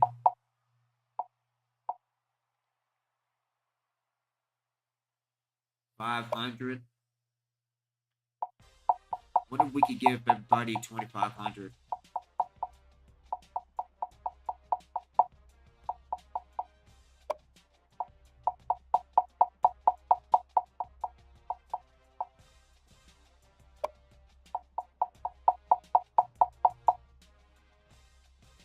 So there we go. Alright, so we have Tom Gorman. We got Larry Coley. We got Josh Roberts. And we have Peter Little. If anything, I think Little will be like recruited immediately. So let's bring Peter Little to 2,000.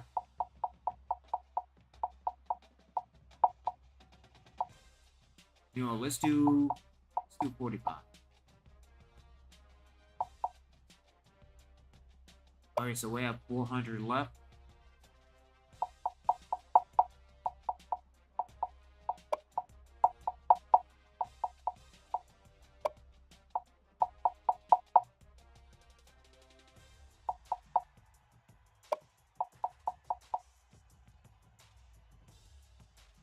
Yeah, so we can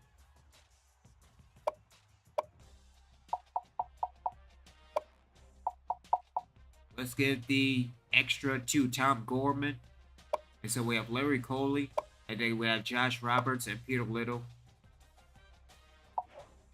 So, but overall, not a bad class for this year in recruiting. Again, we'll make the adjustments with Carey and Greg Mays. Greg Mays will be the next kicker for DVT, 83 and 82. And James Carey will be the next punter.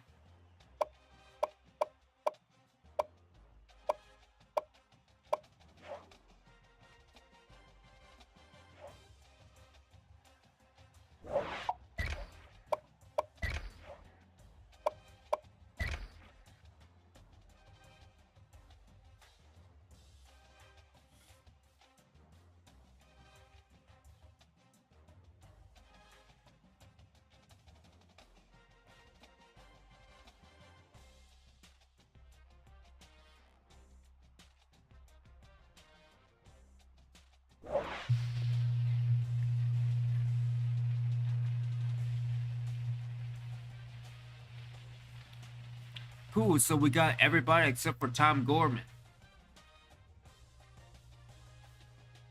Oh, but that's awesome. Okay, so it's on the top class in conference. That's cool. So I think we're ranked like third or fourth. We're ranked top class in conference.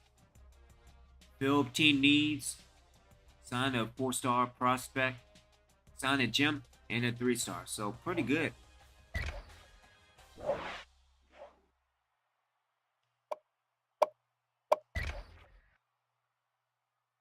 And so DVT is ranked 38 overall, which is not bad at all.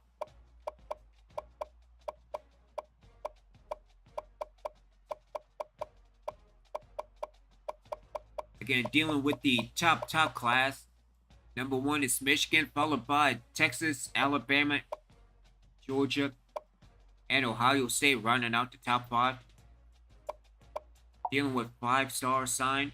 Penn State with 3, Michigan with 3, Alabama with 3, Texas A&M with 2, Oregon with 2, Ohio State with 2, Wake Forest with 1, Pittsburgh, Nebraska, Iowa, Colorado, and Cal with all 5-star prospects. Dealing with us 2 4-star prospects, 12 3-star, 7 2-star, and 2 1-star. So not bad. 23 prospects signed. And dealing with the top because the highest is 24. Again, not too bad. Followed by Akron with 23 as well. So not too bad with the MAC. And not too bad for the NCAA as a whole. Where did Tom Gordon...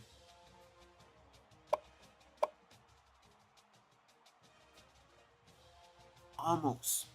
So maybe he could become walk-on. I'm not sure what the deal is dealing with walk-ons, but it's not too bad. 3 out of 4. Shout out to Zio. Hope everything's going good with you.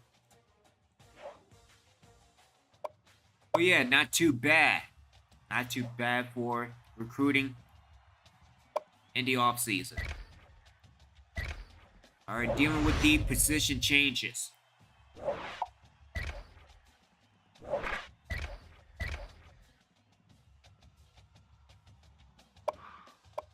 Alright, so dealing with the athletes.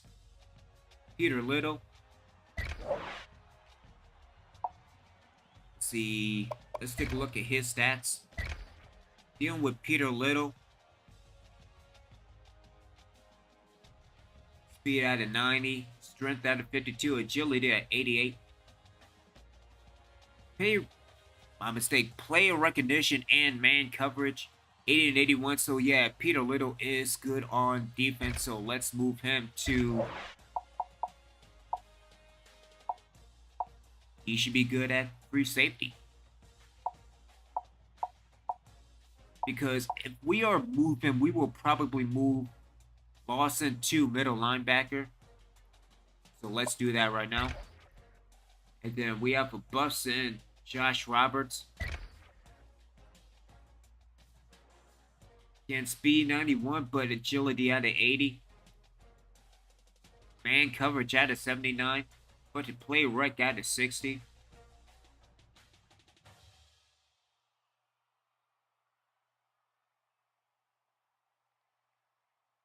See, added agility being 80.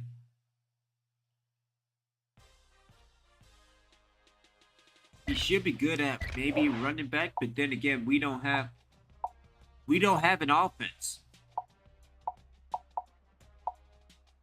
So let's put you at running back for right now.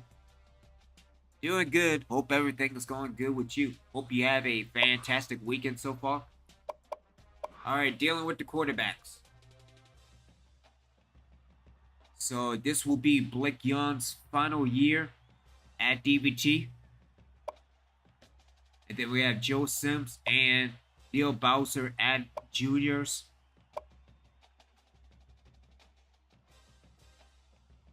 If anything, I could probably redshirt Bowser at quarterback.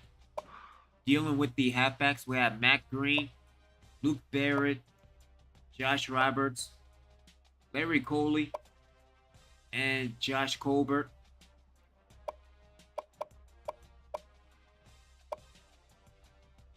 His strength's in 81. Let's move him to fullback, so he will be the new Fuqua. But I mean, who else would be good at receiver? I think Matt Green or Luke Barrett.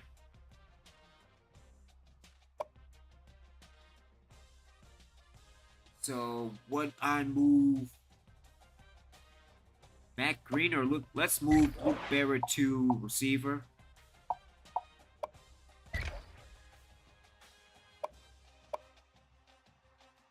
And then everything else is okay dealing with the running backs, but yeah, Matt Green at running back.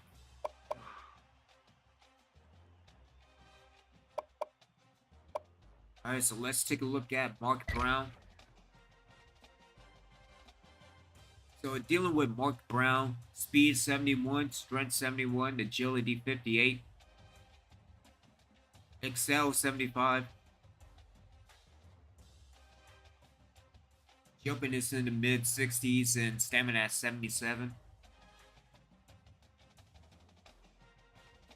If anything, we might as well just get rid of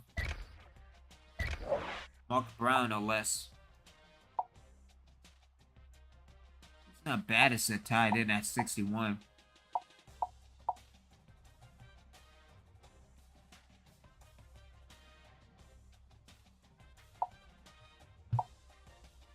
Let's see, 57. Yeah, there is no room for him on defense.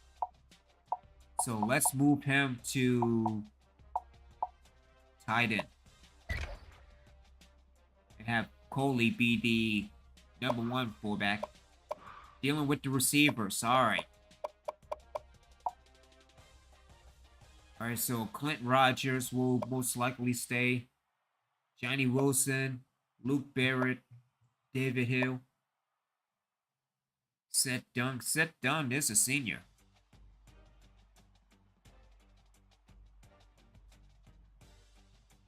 Car Mechanic Simulator 2021. That's what's up. Have you tried Police Simulator? Let's see. Sean Johnson, Chris Johnson, JJ Magnum.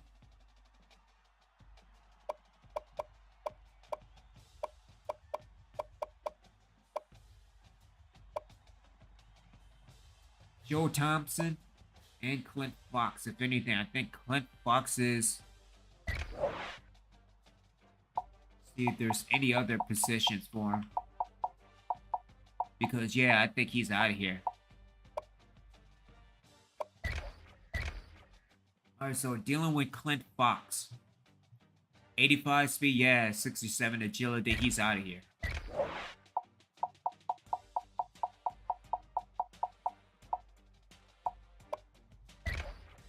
So Clint Fox is out of here. And then Joe Thompson is out of here. But I will like to keep JJ Magnum.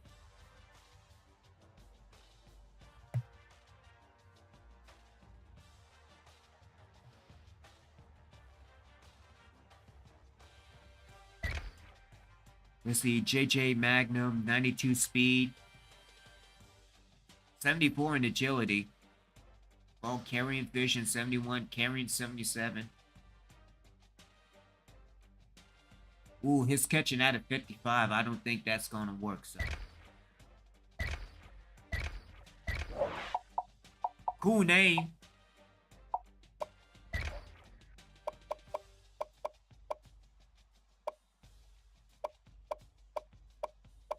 So yeah, we do need to look at receivers for next year. Because again, 4 of them will be seniors next year. That would be Sean Johnson. Be Seth Dunn. Well, Seth Dunn's leaving. So that would be Sean Johnson, David Hill, Luke Barrett, Johnny Wilson, and Clint Rogers. So yeah, we will need to look at receiving core in year number 8. Dealing with tight ends, Andy Morgan's last year, and then Mark Brown and Mike Peterson. Dealing with the left tackles, we are looking at just strength. So Adam Jansen will probably get the start, followed by David Lee. Left guard, we have McCormick and James Gardner. Although I'm not sure, seeing the stat, his strength's at 60. You know, and let's move him to get him out. Alright. We have a bunch of centers. So let's move.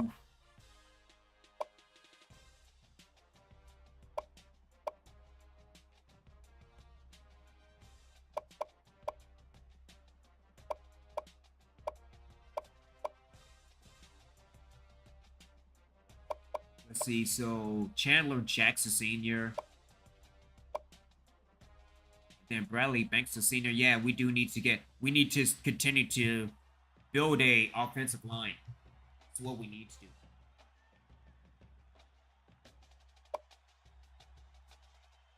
And then we have Hartman.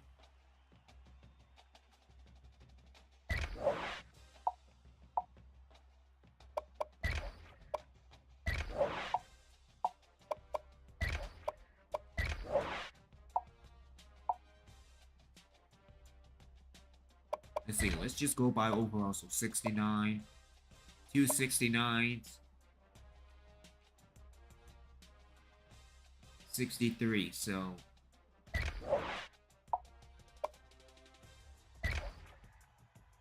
dealing with the left guard. So we have McCormick and Hartman. 84 and 81. We will most likely get rid of Xavier Pope and Isaac Johnson. Let's take a look at Pope. Oh, he already gave up a sack, so I mean that's bad news already.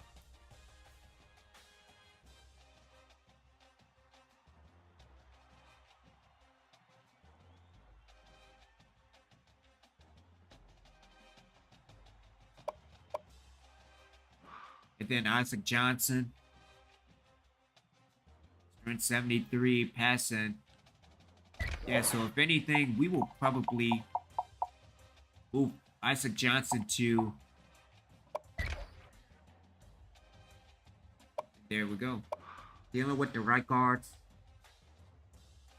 77 and an 80 in strength for Jason Edmonds and then Joe Johnson. So he will be the next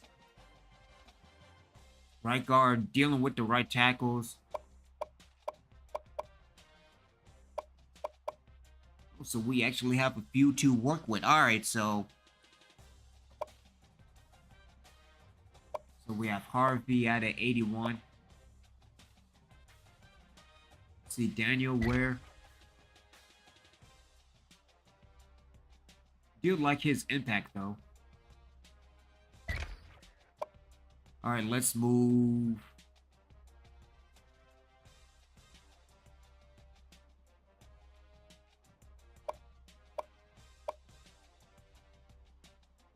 The Charles Mitchell. Let's move. Let's move Rucker to right guard. And then we could probably redshirt Charles Mitchell.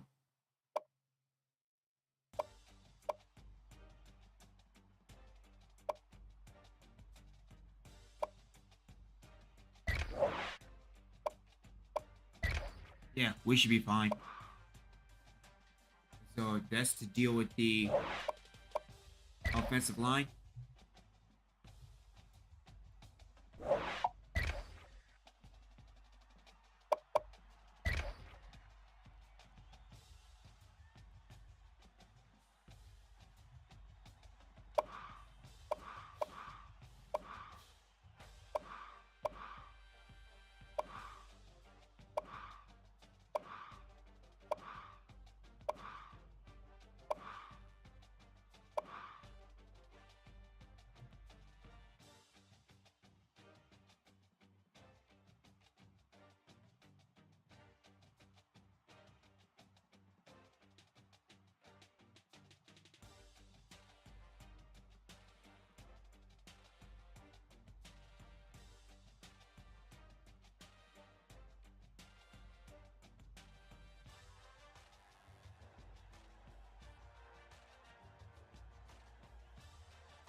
All right.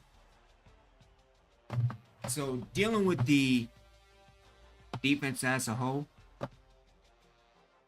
probably need to make some adjustments, especially moving. We're keeping people like the AJ Taylor at left end because 214 again, he should be okay as he is dealing with left end. So we have him, Joe Robinson at a 76.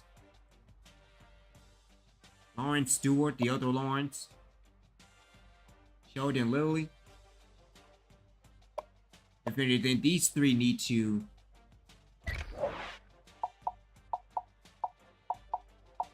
yeah, so they should get out of here.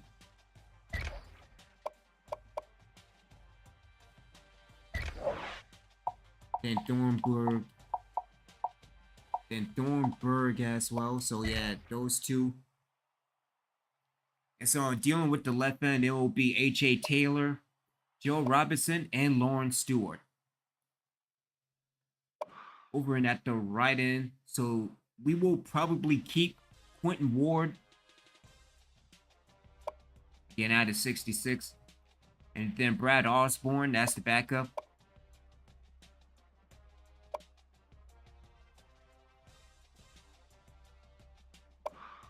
Dealing with defensive tackle Andrew Riggs. And then we also picked up Andre Ratliff. Ratliff might be left end. Yeah, so let's move Ratliff to left end. Let's see, let's keep JT McMillan where he is. Let's see, John Basile.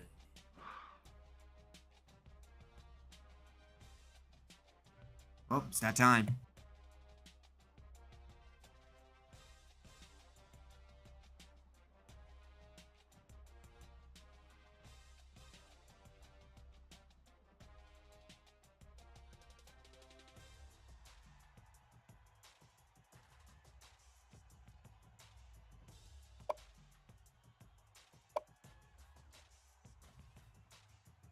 Yeah, I think Garcia gotta go. I think John gotta go. And I think my Rick will be number 3. No, I cannot do that. All right, so.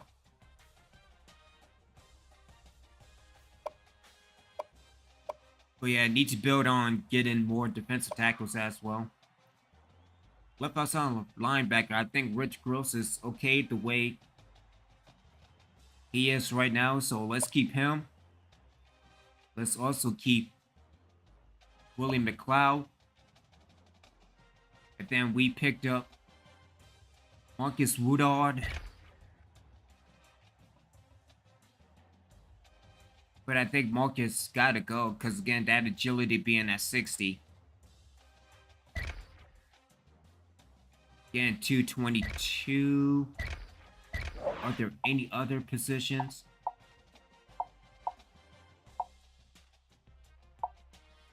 Not really.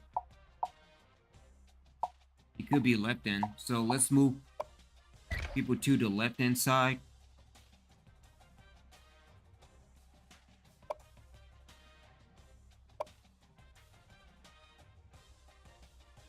Then same thing with Zach Parsons. I don't know. I'm not feeling it. Because they're not even good at defensive end, so.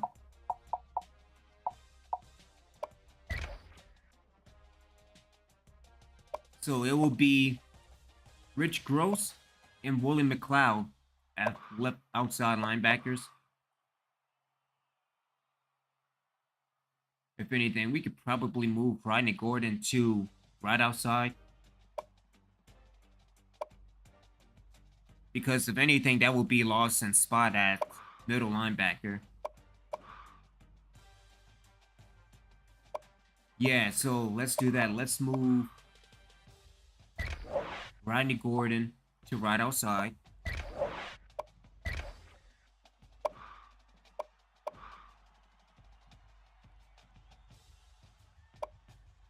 And then we also have Carlos Horn and Ryan Pollard. If anything, I think Pollard would be better as the next right end.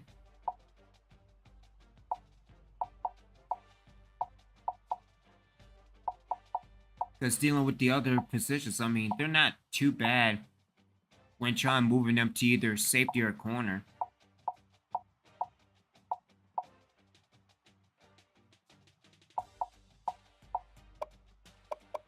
Let's see, Pollard is 177, and then Carlos Horn is 178, so we could probably move Horn back to corner.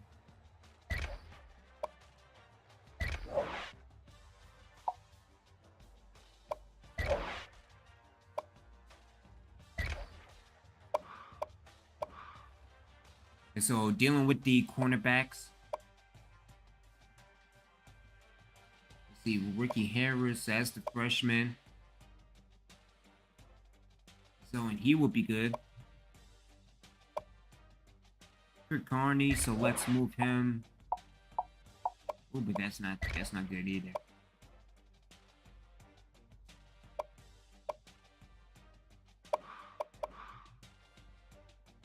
All right, so let's move Carson to middle linebacker.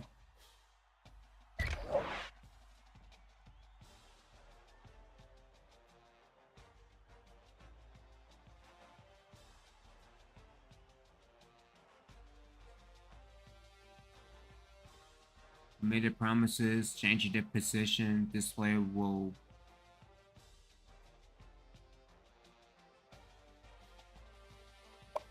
he will be fine.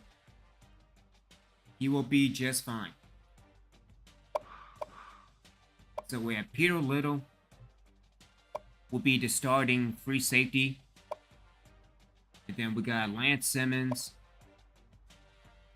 I wonder if we can move Lance Simmons to... No, we can't do that. All right, so what about John Williams?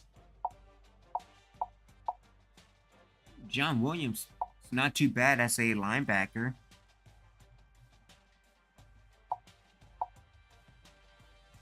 So let's move John Williams to middle linebacker. We will have Peter Little as the starting free safety, and then we also have Lance Simmons as the backup. Of course, we have Jeremy Minor as the junior. And then Chris James. I'm not sure about Chris James, but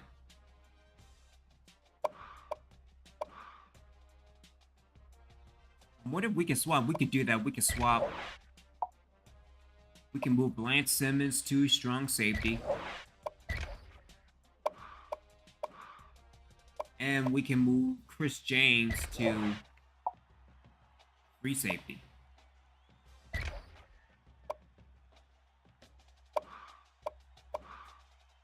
Again, Logan, this is his senior year. And then we have Carey. What's Carey's stuff again? So Carey will be the punter for the next 4 years. We will redshirt Greg Mays as the kicker for next year. And then Ryan Hefner.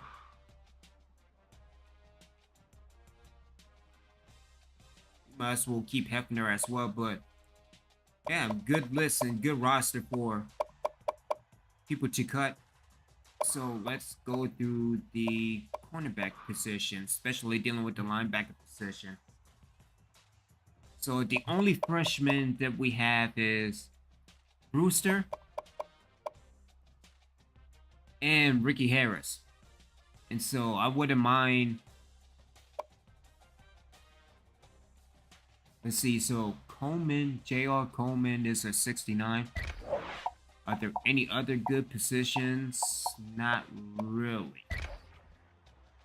Let's see, Carney's the senior.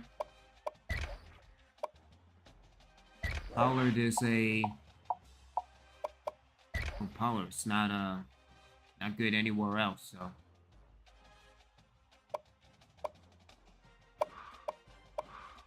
Alright, so who will be Ronnie Gordon's second string?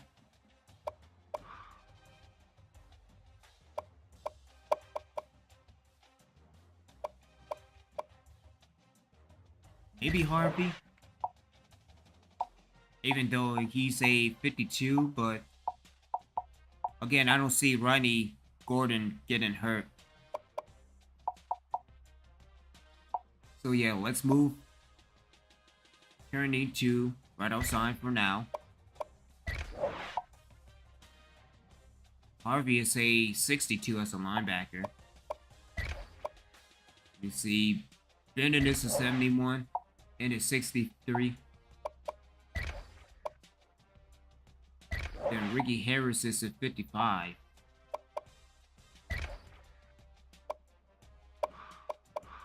So, dealing with the right outside linebacker, we have Rodney Gordon as the starter and Kirk Kearney as second string.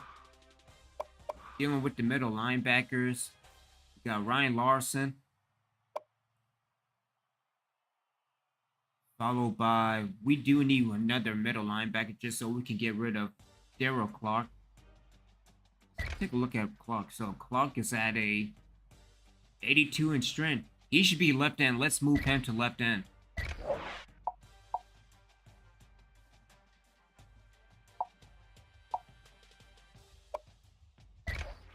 Let's move him to left end. And if anything, I think that will be okay because, again, we have Jeff Powers with his agility being 80. Johnny Scott and his agility being an 86. And then we have John Williams and his agility being an 86. And Ryan Larson, the #1 middle linebacker, at a 93 with speed, but also an 84 with agility, so we should be fine. Dealing with the left outside, so we have Rich Gross and Willie McLeod.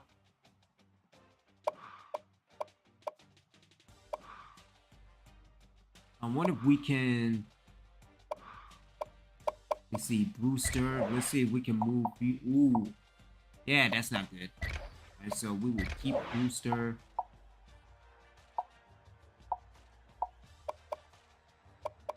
We can move Horn to left outside.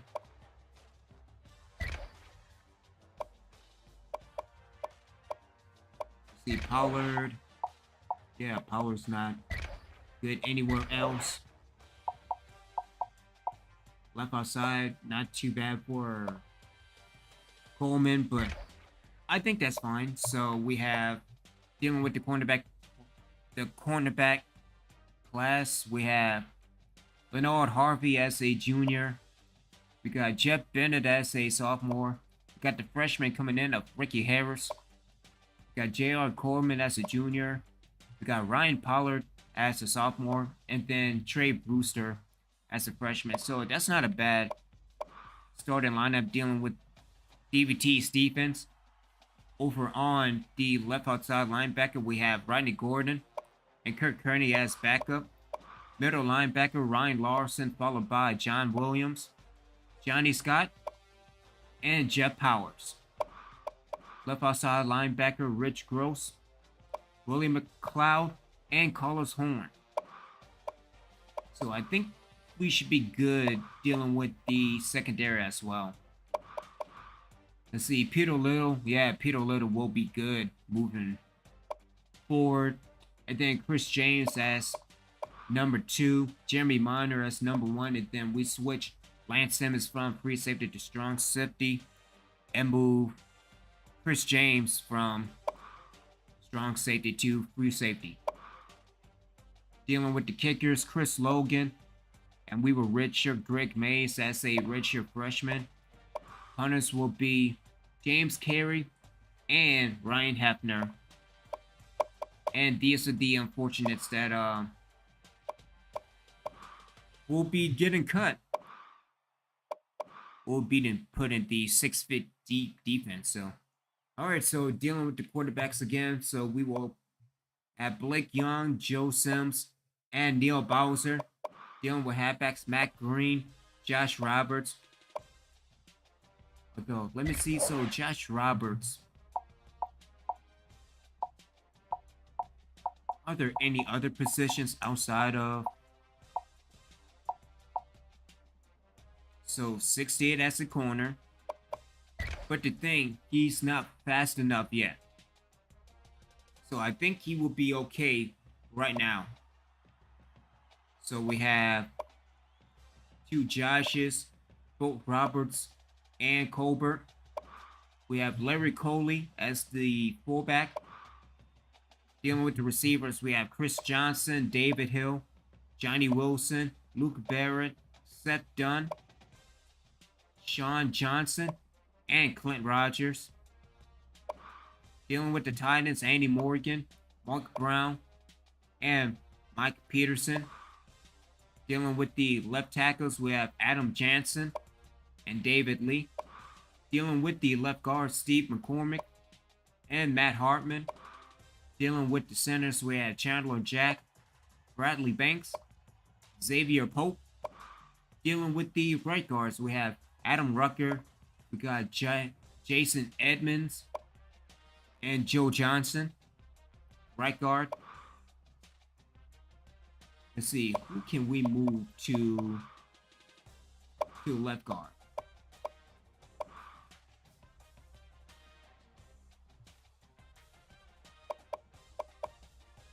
Yeah, so we will probably move Daniel Ware to left guard. And there we go. So dealing with the offensive line, we have Steve McCormick, Daniel Ware, and Matt Hartman. And dealing with the right tackles, we got David Harvey, Charles Mitchell, and Stephen Mason. Dealing with the left ends, we have A.J. Taylor, Joe Robinson, Dale Clark, Lawrence Taylor, Andre Ratliff, and Marcus Woodard. If anything, we will probably keep the entire offensive line. or my mistake, the entire left ends. We need an offensive line. To be honest, we need an offense, period. Nonetheless, goes to the left ends. Right ends, again, Quentin Ward and Brad Osborne. Dealing with the defensive tackles, we will have Andrew Ricks, JT McMillan, John Broussard, and Louis Myrick. Dealing with the right outside, we got Rich Gross, Willie McLeod, Carlos Horn. Middle linebackers, Ryan Larson, the All-American, who's American, John Williams, Johnny Scott, and Jeff Powers. Dealing with the right outside, we got Rodney Gordon and Kirk Kearney. Dealing with the cornerbacks, we got Leonard Harvey. We got Jeff Bennett, Ricky Harris. Ricky Harris will be good in the years to come. J.R. Coleman, Ryan Pollard, and Trey Brewster. Dealing with Peter Little and Chris James as the free safeties. Dealing with the strong safeties, we got Jeremy Minor and Lance Simmons. Again, Chris Logan and Greg Mays. We will Richard Mays. And dealing with the punters, we have James Carey and Ryan Hefner.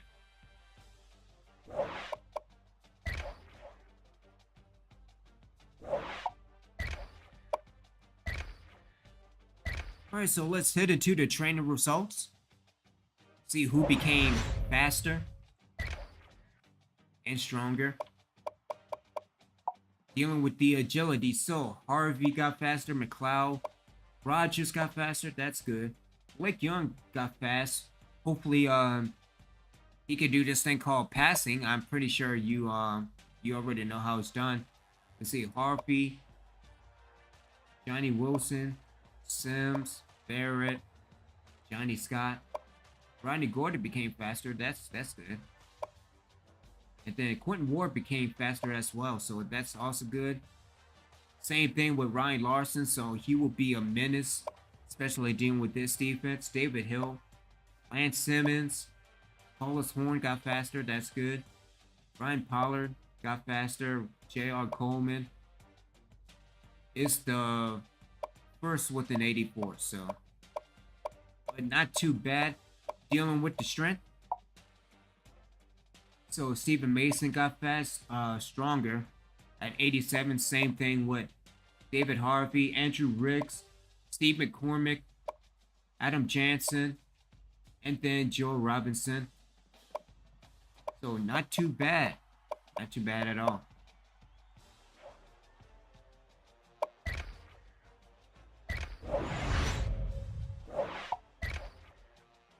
So dealing with cutting players. Yeah, 76 out of 70. I'm about to fix that right now. So we will keep Hefner and Carey. Oh yeah, so Garner gotta go. Johnson gotta go. Thornburg gotta go. Joe Thompson. Jonathan Lilly. Zach Parsons. Clint Fox. JJ Magnum, man.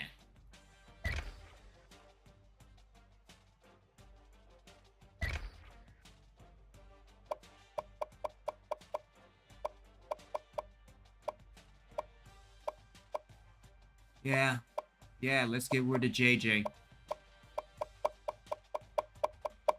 Because outside of being really fast, he's really not that good. So we're good with the kickers and punters. Good with the strong safeties. Who are you? Who are you? Who are you? Brad Hill. Speed 75. Nah, that's not going to work for me, man. Cornerbacks. We are good on cornerbacks. Right outside, we're good. Middle linebacker, we're good.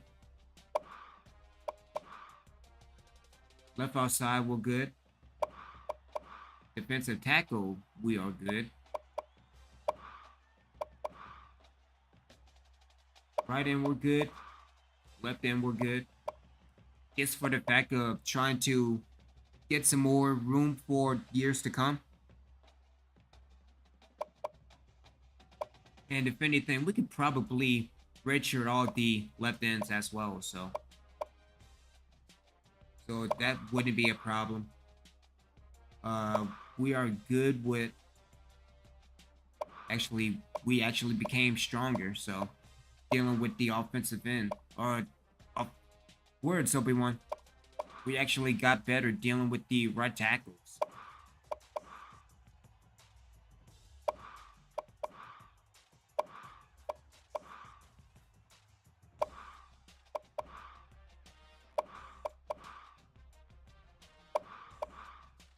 So, again, do we need 3 tight ends?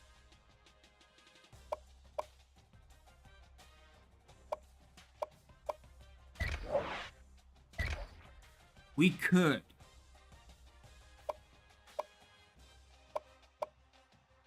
Yeah, Peterson's gone.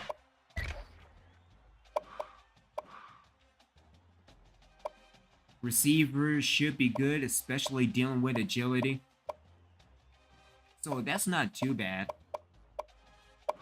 So we are good with receivers. We are good with the fullback. Who are you? Who are you? Who are you? Kyle Porter.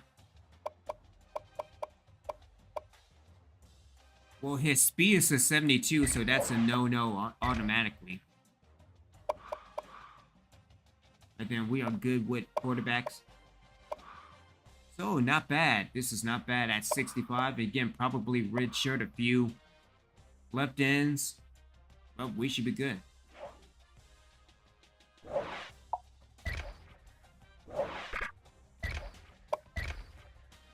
Alright, on to custom conferences.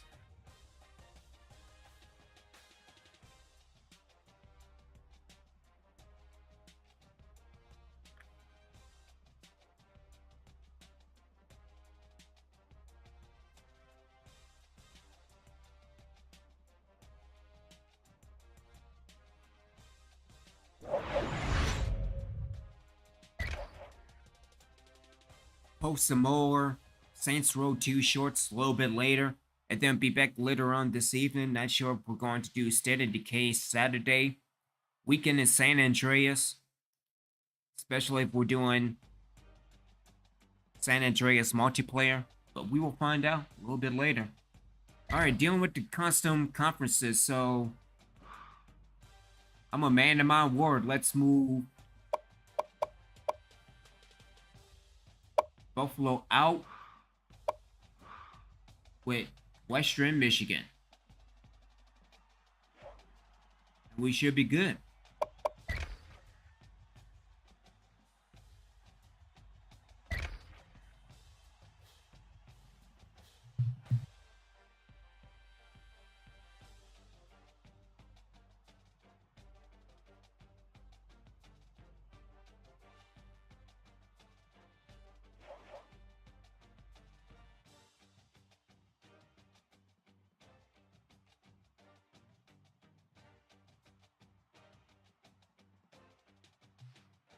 Well. If it isn't the year 2020.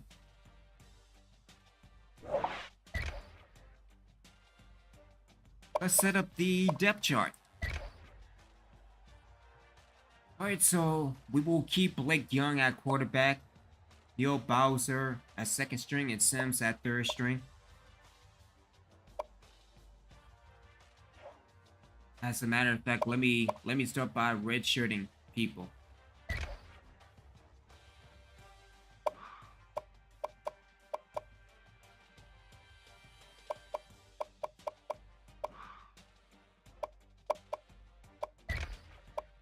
Let me redshirt the 3 freshmen.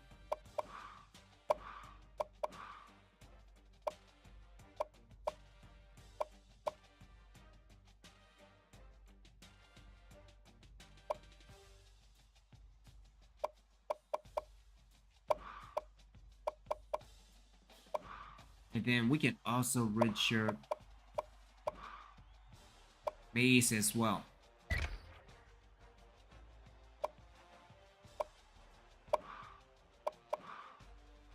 Let's see, Hefner.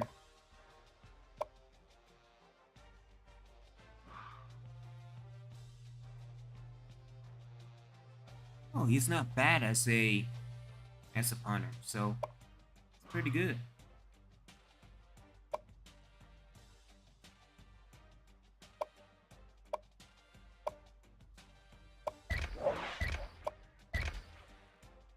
That's Richard Carey as well. So Hefner, I don't know. We might get rid of Carey.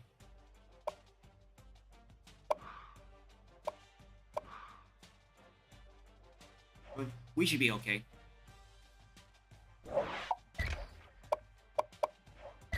Alright, so setting up with the depth chart. So again, we will stick with Bryce Young as the quarterback for hopefully the last time. Hopefully we can do this thing called throwing the ball. Dealing with the running back, so we will keep Matt Green. We will change Josh Colbert's number because, yeah, that 30 has some meaning, if you will.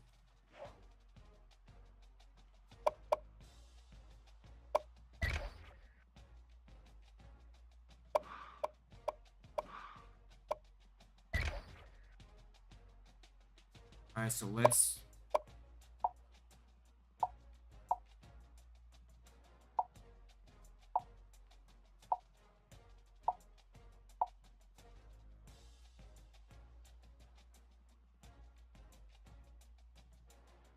Mine 10, so 10, 9, 6.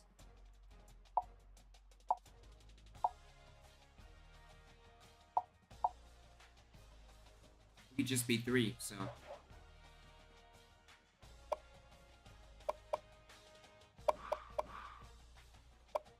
Alright, so numbers are good for quarterbacks.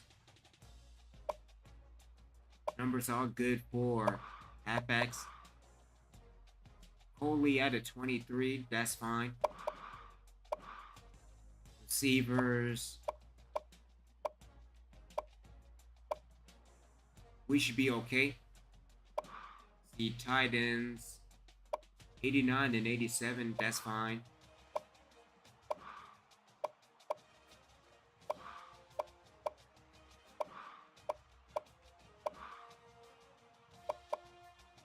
Really no problems dealing with the offensive line as well. H.A. Taylor at 99, that's fine.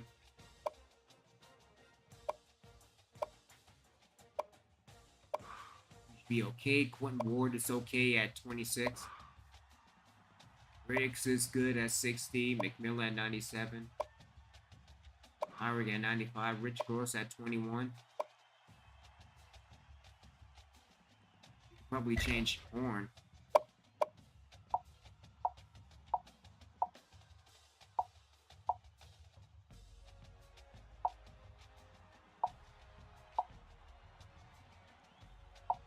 Let's see, Horn should be a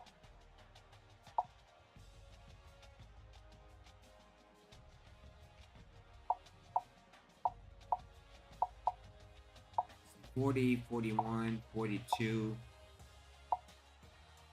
I don't mind being 47, so let's do that. Let's see, Larson at 32. Got John Williams at 53, Johnny Scott at 57, Jeff Powers 58. That's okay. Randy Gordon at 96, Kearney at 36. Harvey at 37, Bennett at 46, Coleman 33, Ricky Harris 28.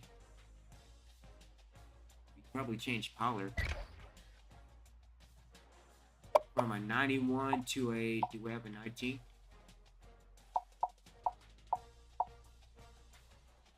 Yeah, we could do a 19. We could also do 29, but let's go with 19.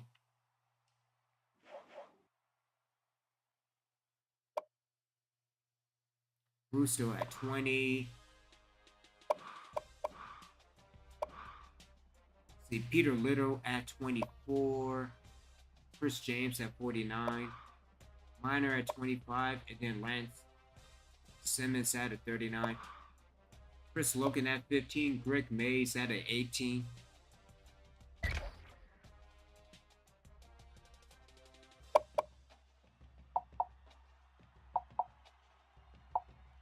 Let's give Greg Mays 10.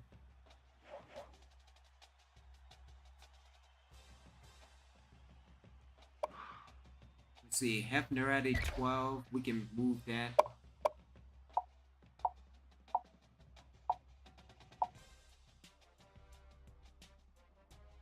We do Hefner at 2.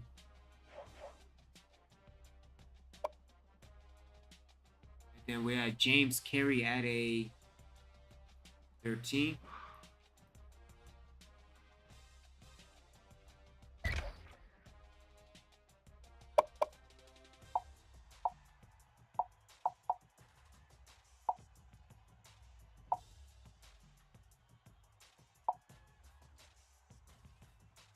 Let's do Carey at 6.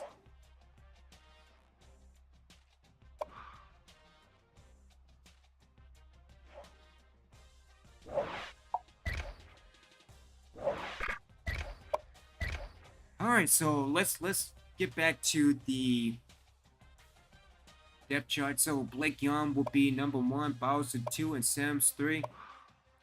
Matt Green at 1, Colbert at 2, Barrett at 3. And then Roberts at 4. Let's move Roberts 2-3 over Barrett.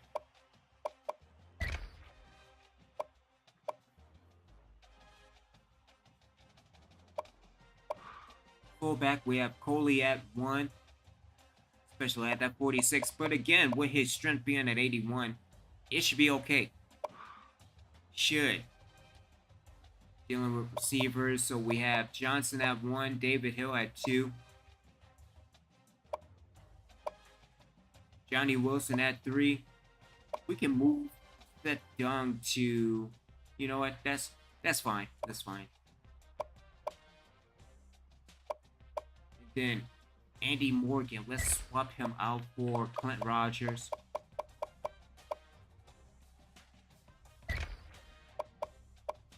So receiving core would be Chris Johnson, David Hill, Johnny Wilson, Luke Barrett, Seth Dunn, and Clint Rogers. Dealing with the tight ends, so we will have Andy Morgan and Mark Brown at 1 and 2, with Charles Mitchell being the 3. Left tackle, Adam Jansen. Throwing everything off, man.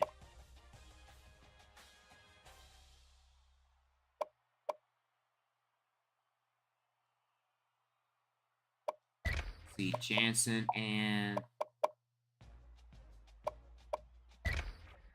Lee. Left guard will be Steve McCormick.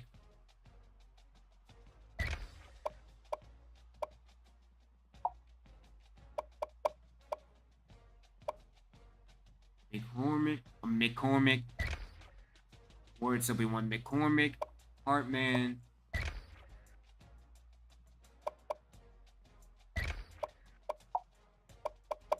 and Daniel Ware.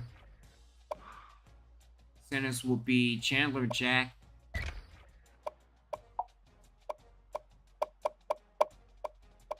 followed by Bradley Banks,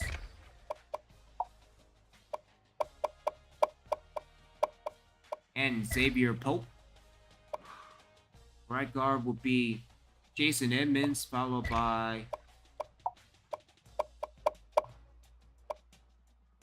Adam Rucker.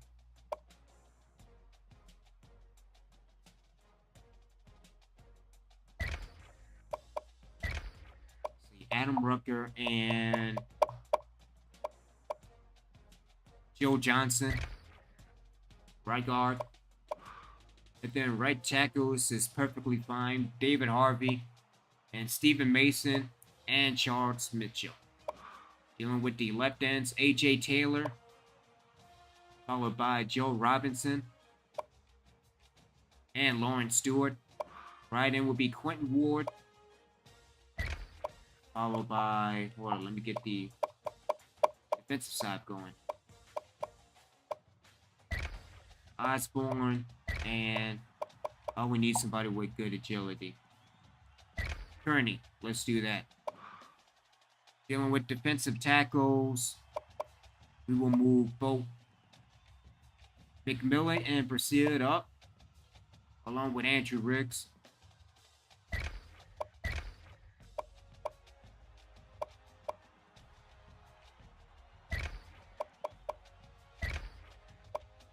Alright, so dealing with the defensive tackles, we have Andrew Riggs, JT McMillan, and Brassid.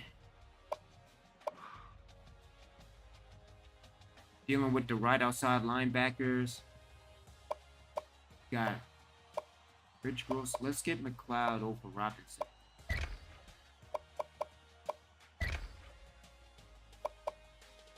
So we have Rich Gross followed by Willie McLeod. Do we have another left outside linebacker? I just want to make sure.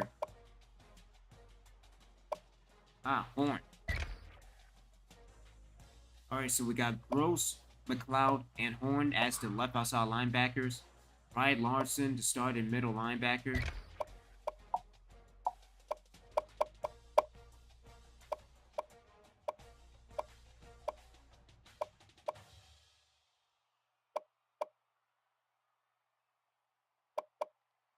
So I'm dealing with overall. So John Williams.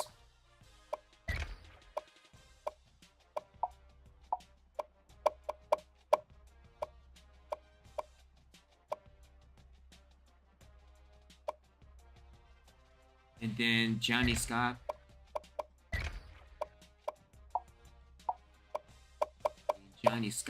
And then Jeff Powers. So we have Ryan Larson, John Williams, Johnny Scott, and Jeff Powers. Dealing with right outside, Rodney Gordon, along with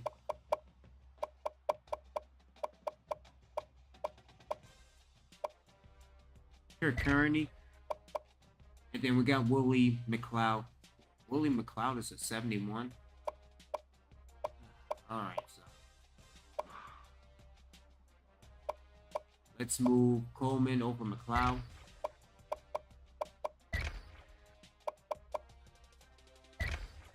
And then let me put... No, let's put Minor.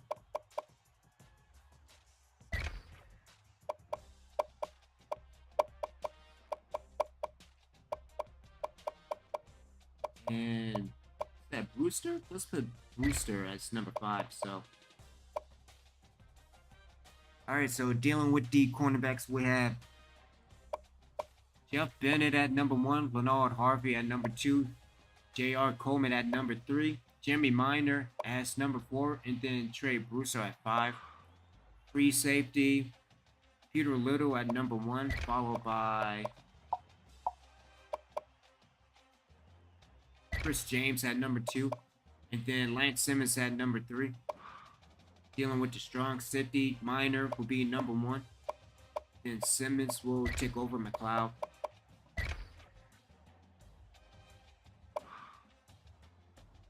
Kicker will again be Chris Logan for the last time.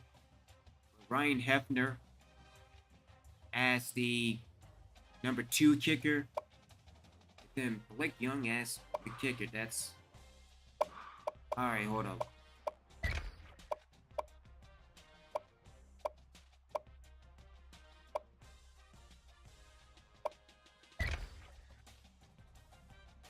Oh, that's not good at all. Alright, so Hefner.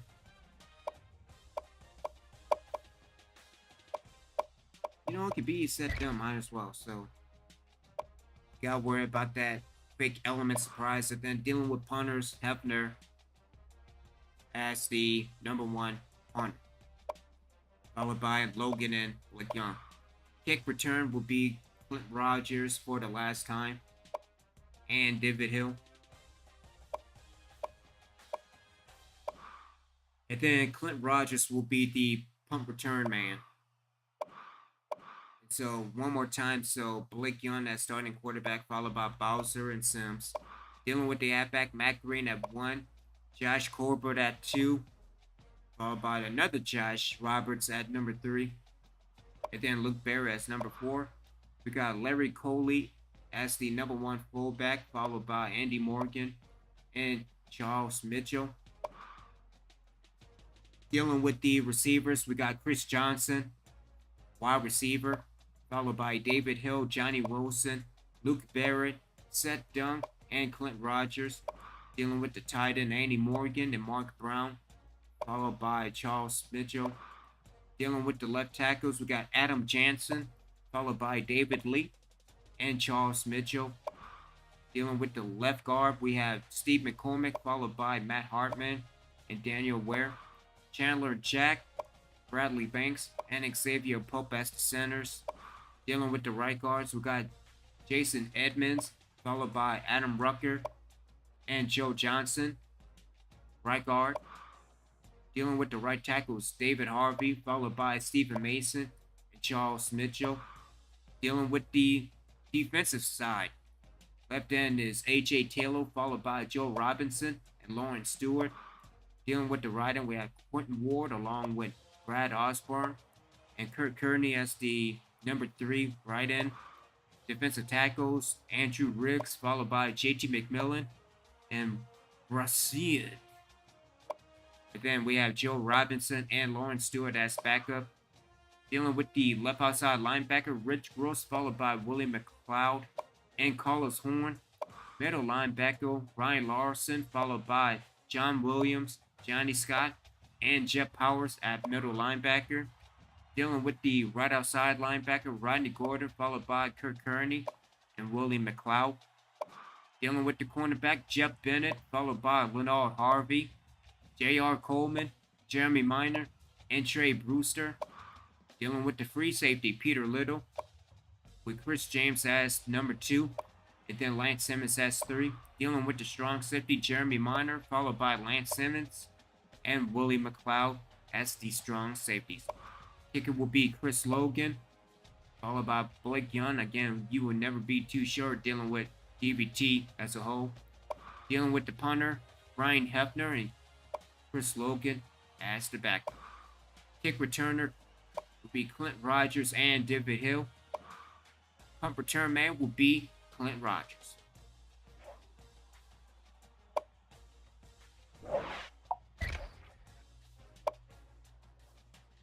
Alright, so we will head into recruiting.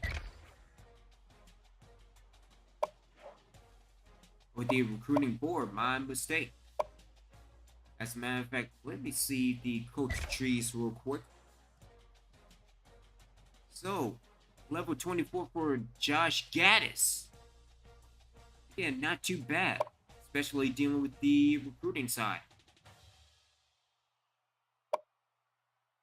Frank Grimm with a new upgrade, so we will upgrade. I kind of want to do block shedding, a ball burglar as well. Let's do block shedding. So level 17 for Frank Grimm, Josh Gaddis. Not too bad. Offense is pretty good. Let's take a look at his offense. And again, Steve Murphy still offensive coordinator.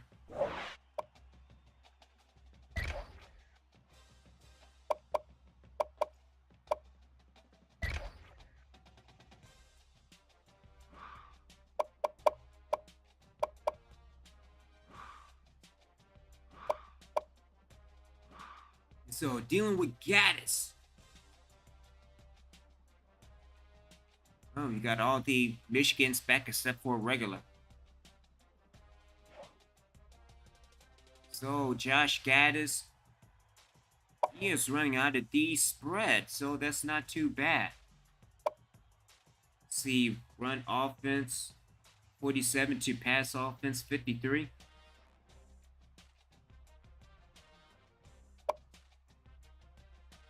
more aggressive on offense, but conservative on defense. So, and don't worry about the defense. So Frank Grimm got control of that, but running out of the spread, so that's not too bad.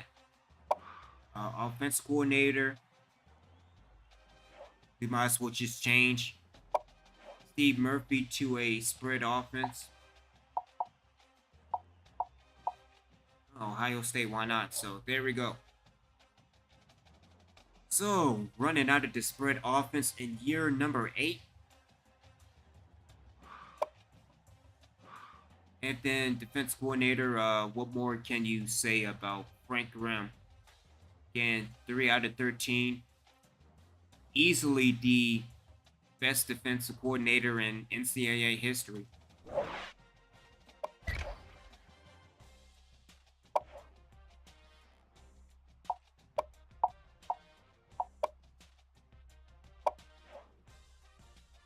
He's 6 feet deep. That's perfectly fine. So.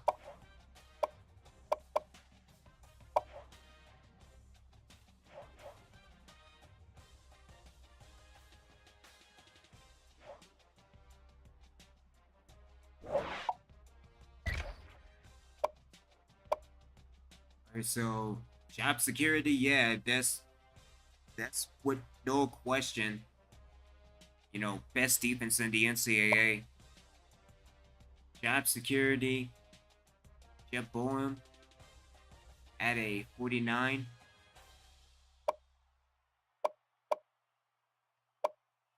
All right, so let's hit and set up recruiting.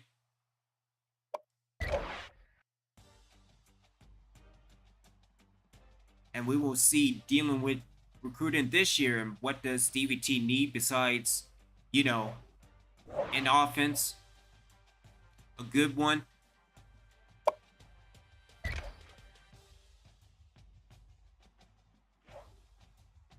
All right, so yeah, we need a quarterback. We need a talent. We need everything.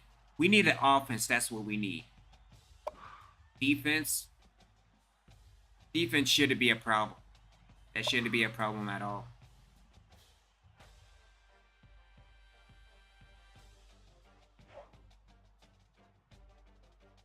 All right, so let's look at tackles. Let's look at tackles from, let's see, so 390 for a Brandon Moore. Let's see, Cody Mitchell. His bench press out of 405. 60 for a Chris Watson, 425. So let's take a look at him. Let's also take a look at, who's a 59 for, just because his name is Chip. But there we go. So dealing with the guards. So a little bit, that's what I'm talking about. So let's take a look at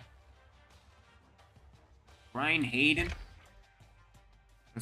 Ooh. Oh, that's fantastic. Let's take a look at Anthony Frederick. And then forget you. And then let's also take a look at Joey Gatewood. Alright, so Lewis doesn't want to become a Reaper. That's perfectly fine. I mean,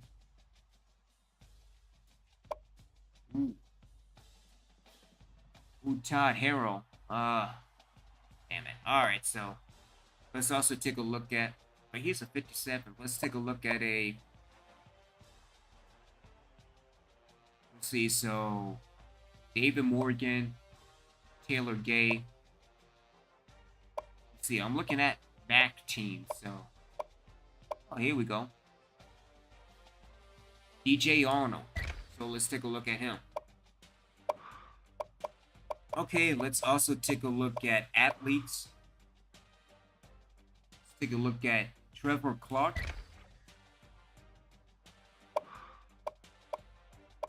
And so we are good with kicker and punter for the next 4 years, so that's not a problem. Nobody on free safety. A lot of people for strong safety, but I think we have to look at the next best thing, which is, let's go in-state. So let's go with Louisiana.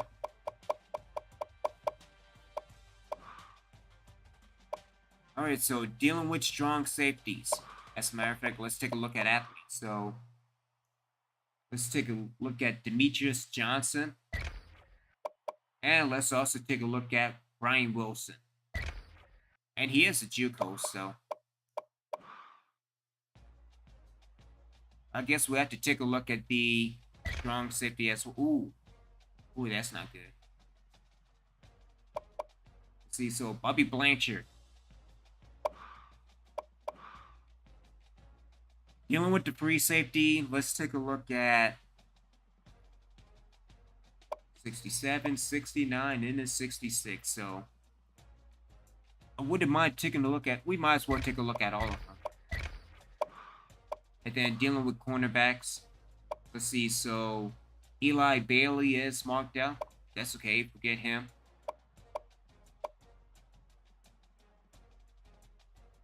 Let's also take a look at Austin Mack. Defensive tackle.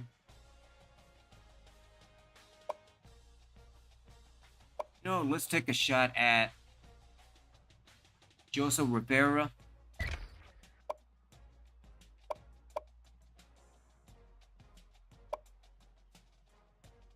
Let's take a look at the left or defense man.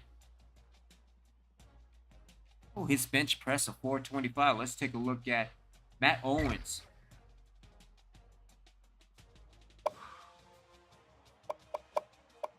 And then we can also take a look at halfbacks. Just for the fact that we do need receivers. So let's take a look at Brandon Shaw. Let's see, a 67 for Thomas Fisher.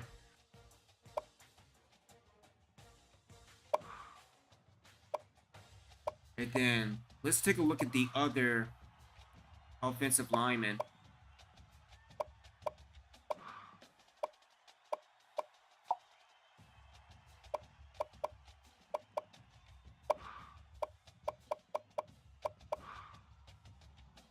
Alright, so dealing with, let's see, 405 for Cody Mitchell, but his overall's 57.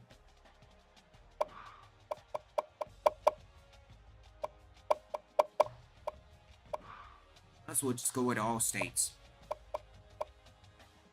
So we will select, let's go by bench press.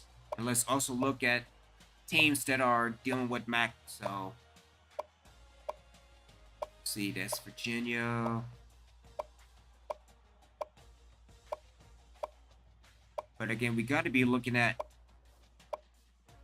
stuff that is serious. So, oh, here's one. Take a look at Chris Hines. So Chris Hines.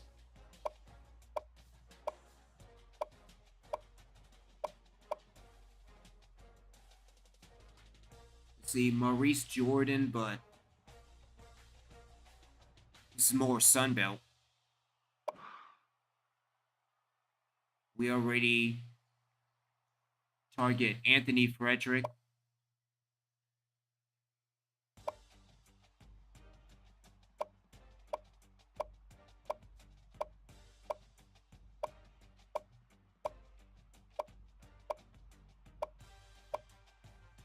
Let's see, so A&M, South Carolina. But that's not too bad dealing with Texas. So.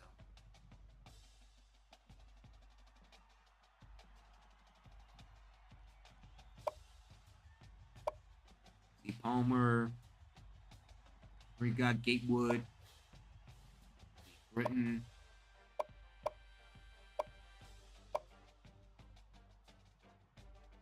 See out of Wyoming, Tyrone Graham. Let's take a look at him.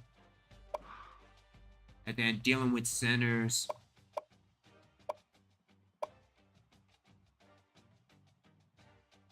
Let's take a look at Jermaine Robinson. And let's also take a look at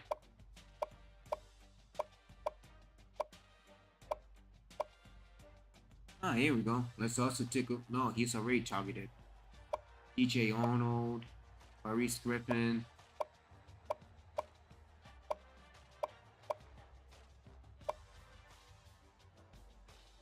But he's a 58. Let's go back to guards real quick.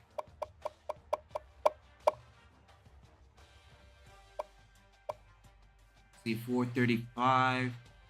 And again, dealing with Texas teams from what? Texas.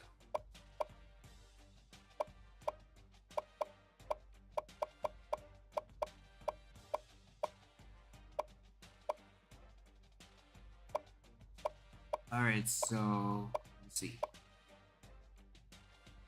Oh, here's a perfect Mac. Let's take a look at Cornelius Brown.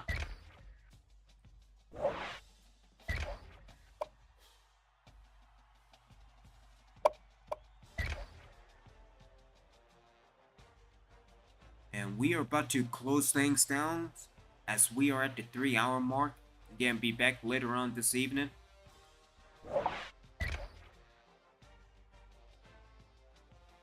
Oh, you suck. Alright, so Chris Watson. Oh, that can't be good. If anything, at least scouting is at 50 instead of 100. So, but dealing with Chip Harris at a 76, that doesn't work for me. So, Brian Hayden at a 84, that's fine. Anthony Frederick. Alright, so Gatewood should be good if we do recruit him. Let's take a look at DJ Arnold. Again, we just have to see what the strength is for next week. Trevor Clark. I like his stats so far, especially dealing with the juke and the spin move. Again, should be pretty good as a receiver for next year. Demetrius Johnson. He should be okay dealing with, oh, but his catching being at 69, I don't know. Brian Wilson, he should be okay. Another Eric Jones, he should be good. David Long, maybe we will see next week.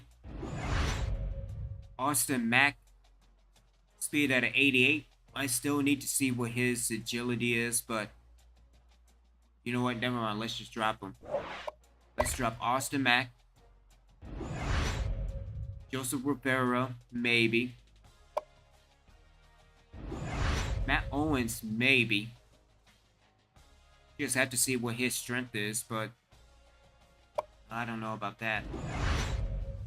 Brandon Shaw at halfback, agility 84, so he was already good to go. Thomas Fisher, strength at a 66. Still have to see what the speed and agility is. But his elusiveness is pretty good at a 84.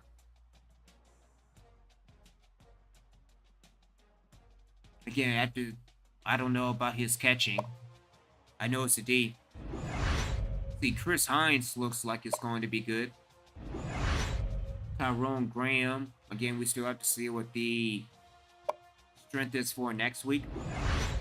Same thing with Jermaine Robinson. And Cornelius Brown. Yeah, so we will see next week dealing with the remaining of scouting, but not looking too bad.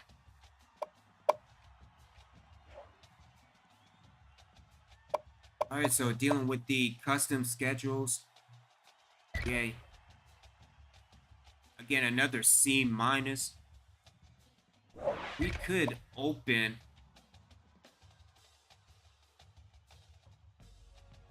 Can we open against Buffalo?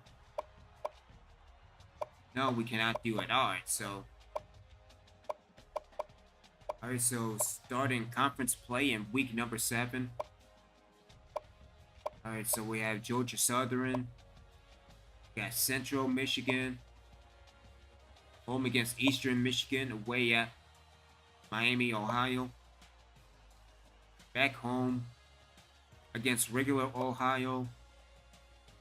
At Ball State and at Akron before coming back home to Toledo.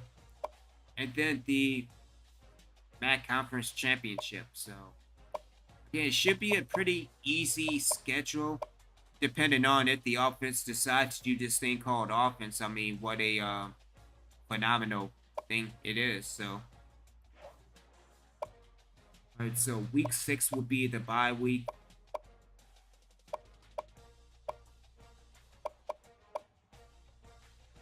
And I think week 4 may be the bye week. Hold on, let me. Week 6, and then week 4.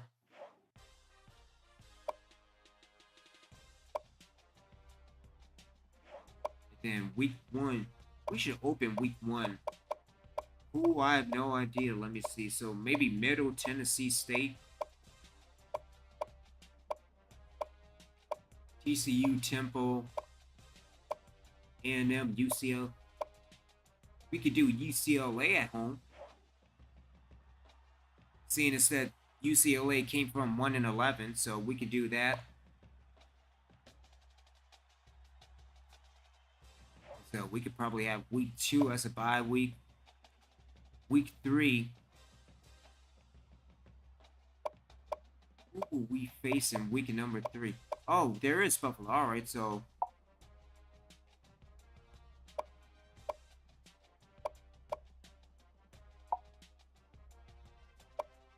now let's do Buffalo in Buffalo. So let's do UCLA week 1 at home. Bye week. Buffalo week number 3. Another bye week. Could do at week number 5.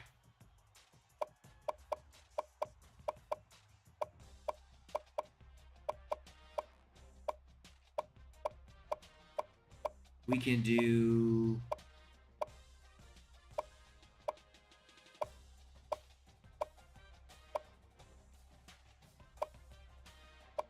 UAB or U. Let's do ULM. Oh, that's terrible. Home or away, so.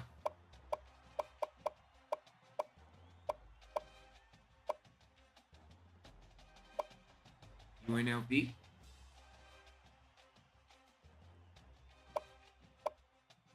Yeah, so we can do UCLA away, or home rather, and then Buffalo away, and then UNLV home before going into the final bye week, and then just conference play until the championship conference week. And again, we are ending at home, so that is pretty good. So C minus, just a different C minus. Again, went 5-3. Again, a winning season in the MAC, but again, failed to reach the championship.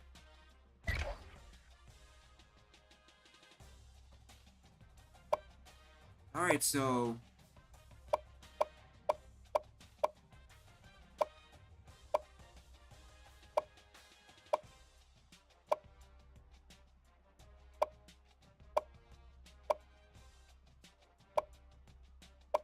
Alright, so on to season number 8.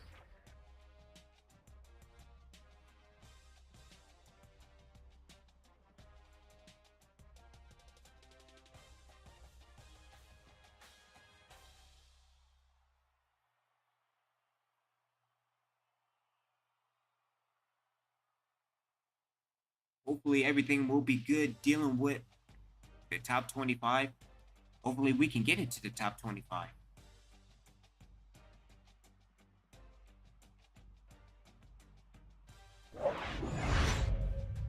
So we have few preseason All-Americans and a few preseason All-Conference. Kicking off against UCLA. Appreciate everybody tuning in and checking me out. Shout out to Zero. Shout out to my man Y2V. Shout out to the rest of the original ones. Shout out to, again, Goo Master, Trigger, Virtual Football Gamer. Oh, where is it? There we go. X gon' give it to you. Shout out to them. Be back later on this evening with more of Original Biggie One Online and live. Y'all take care. Enjoy the rest of your evening and stay original.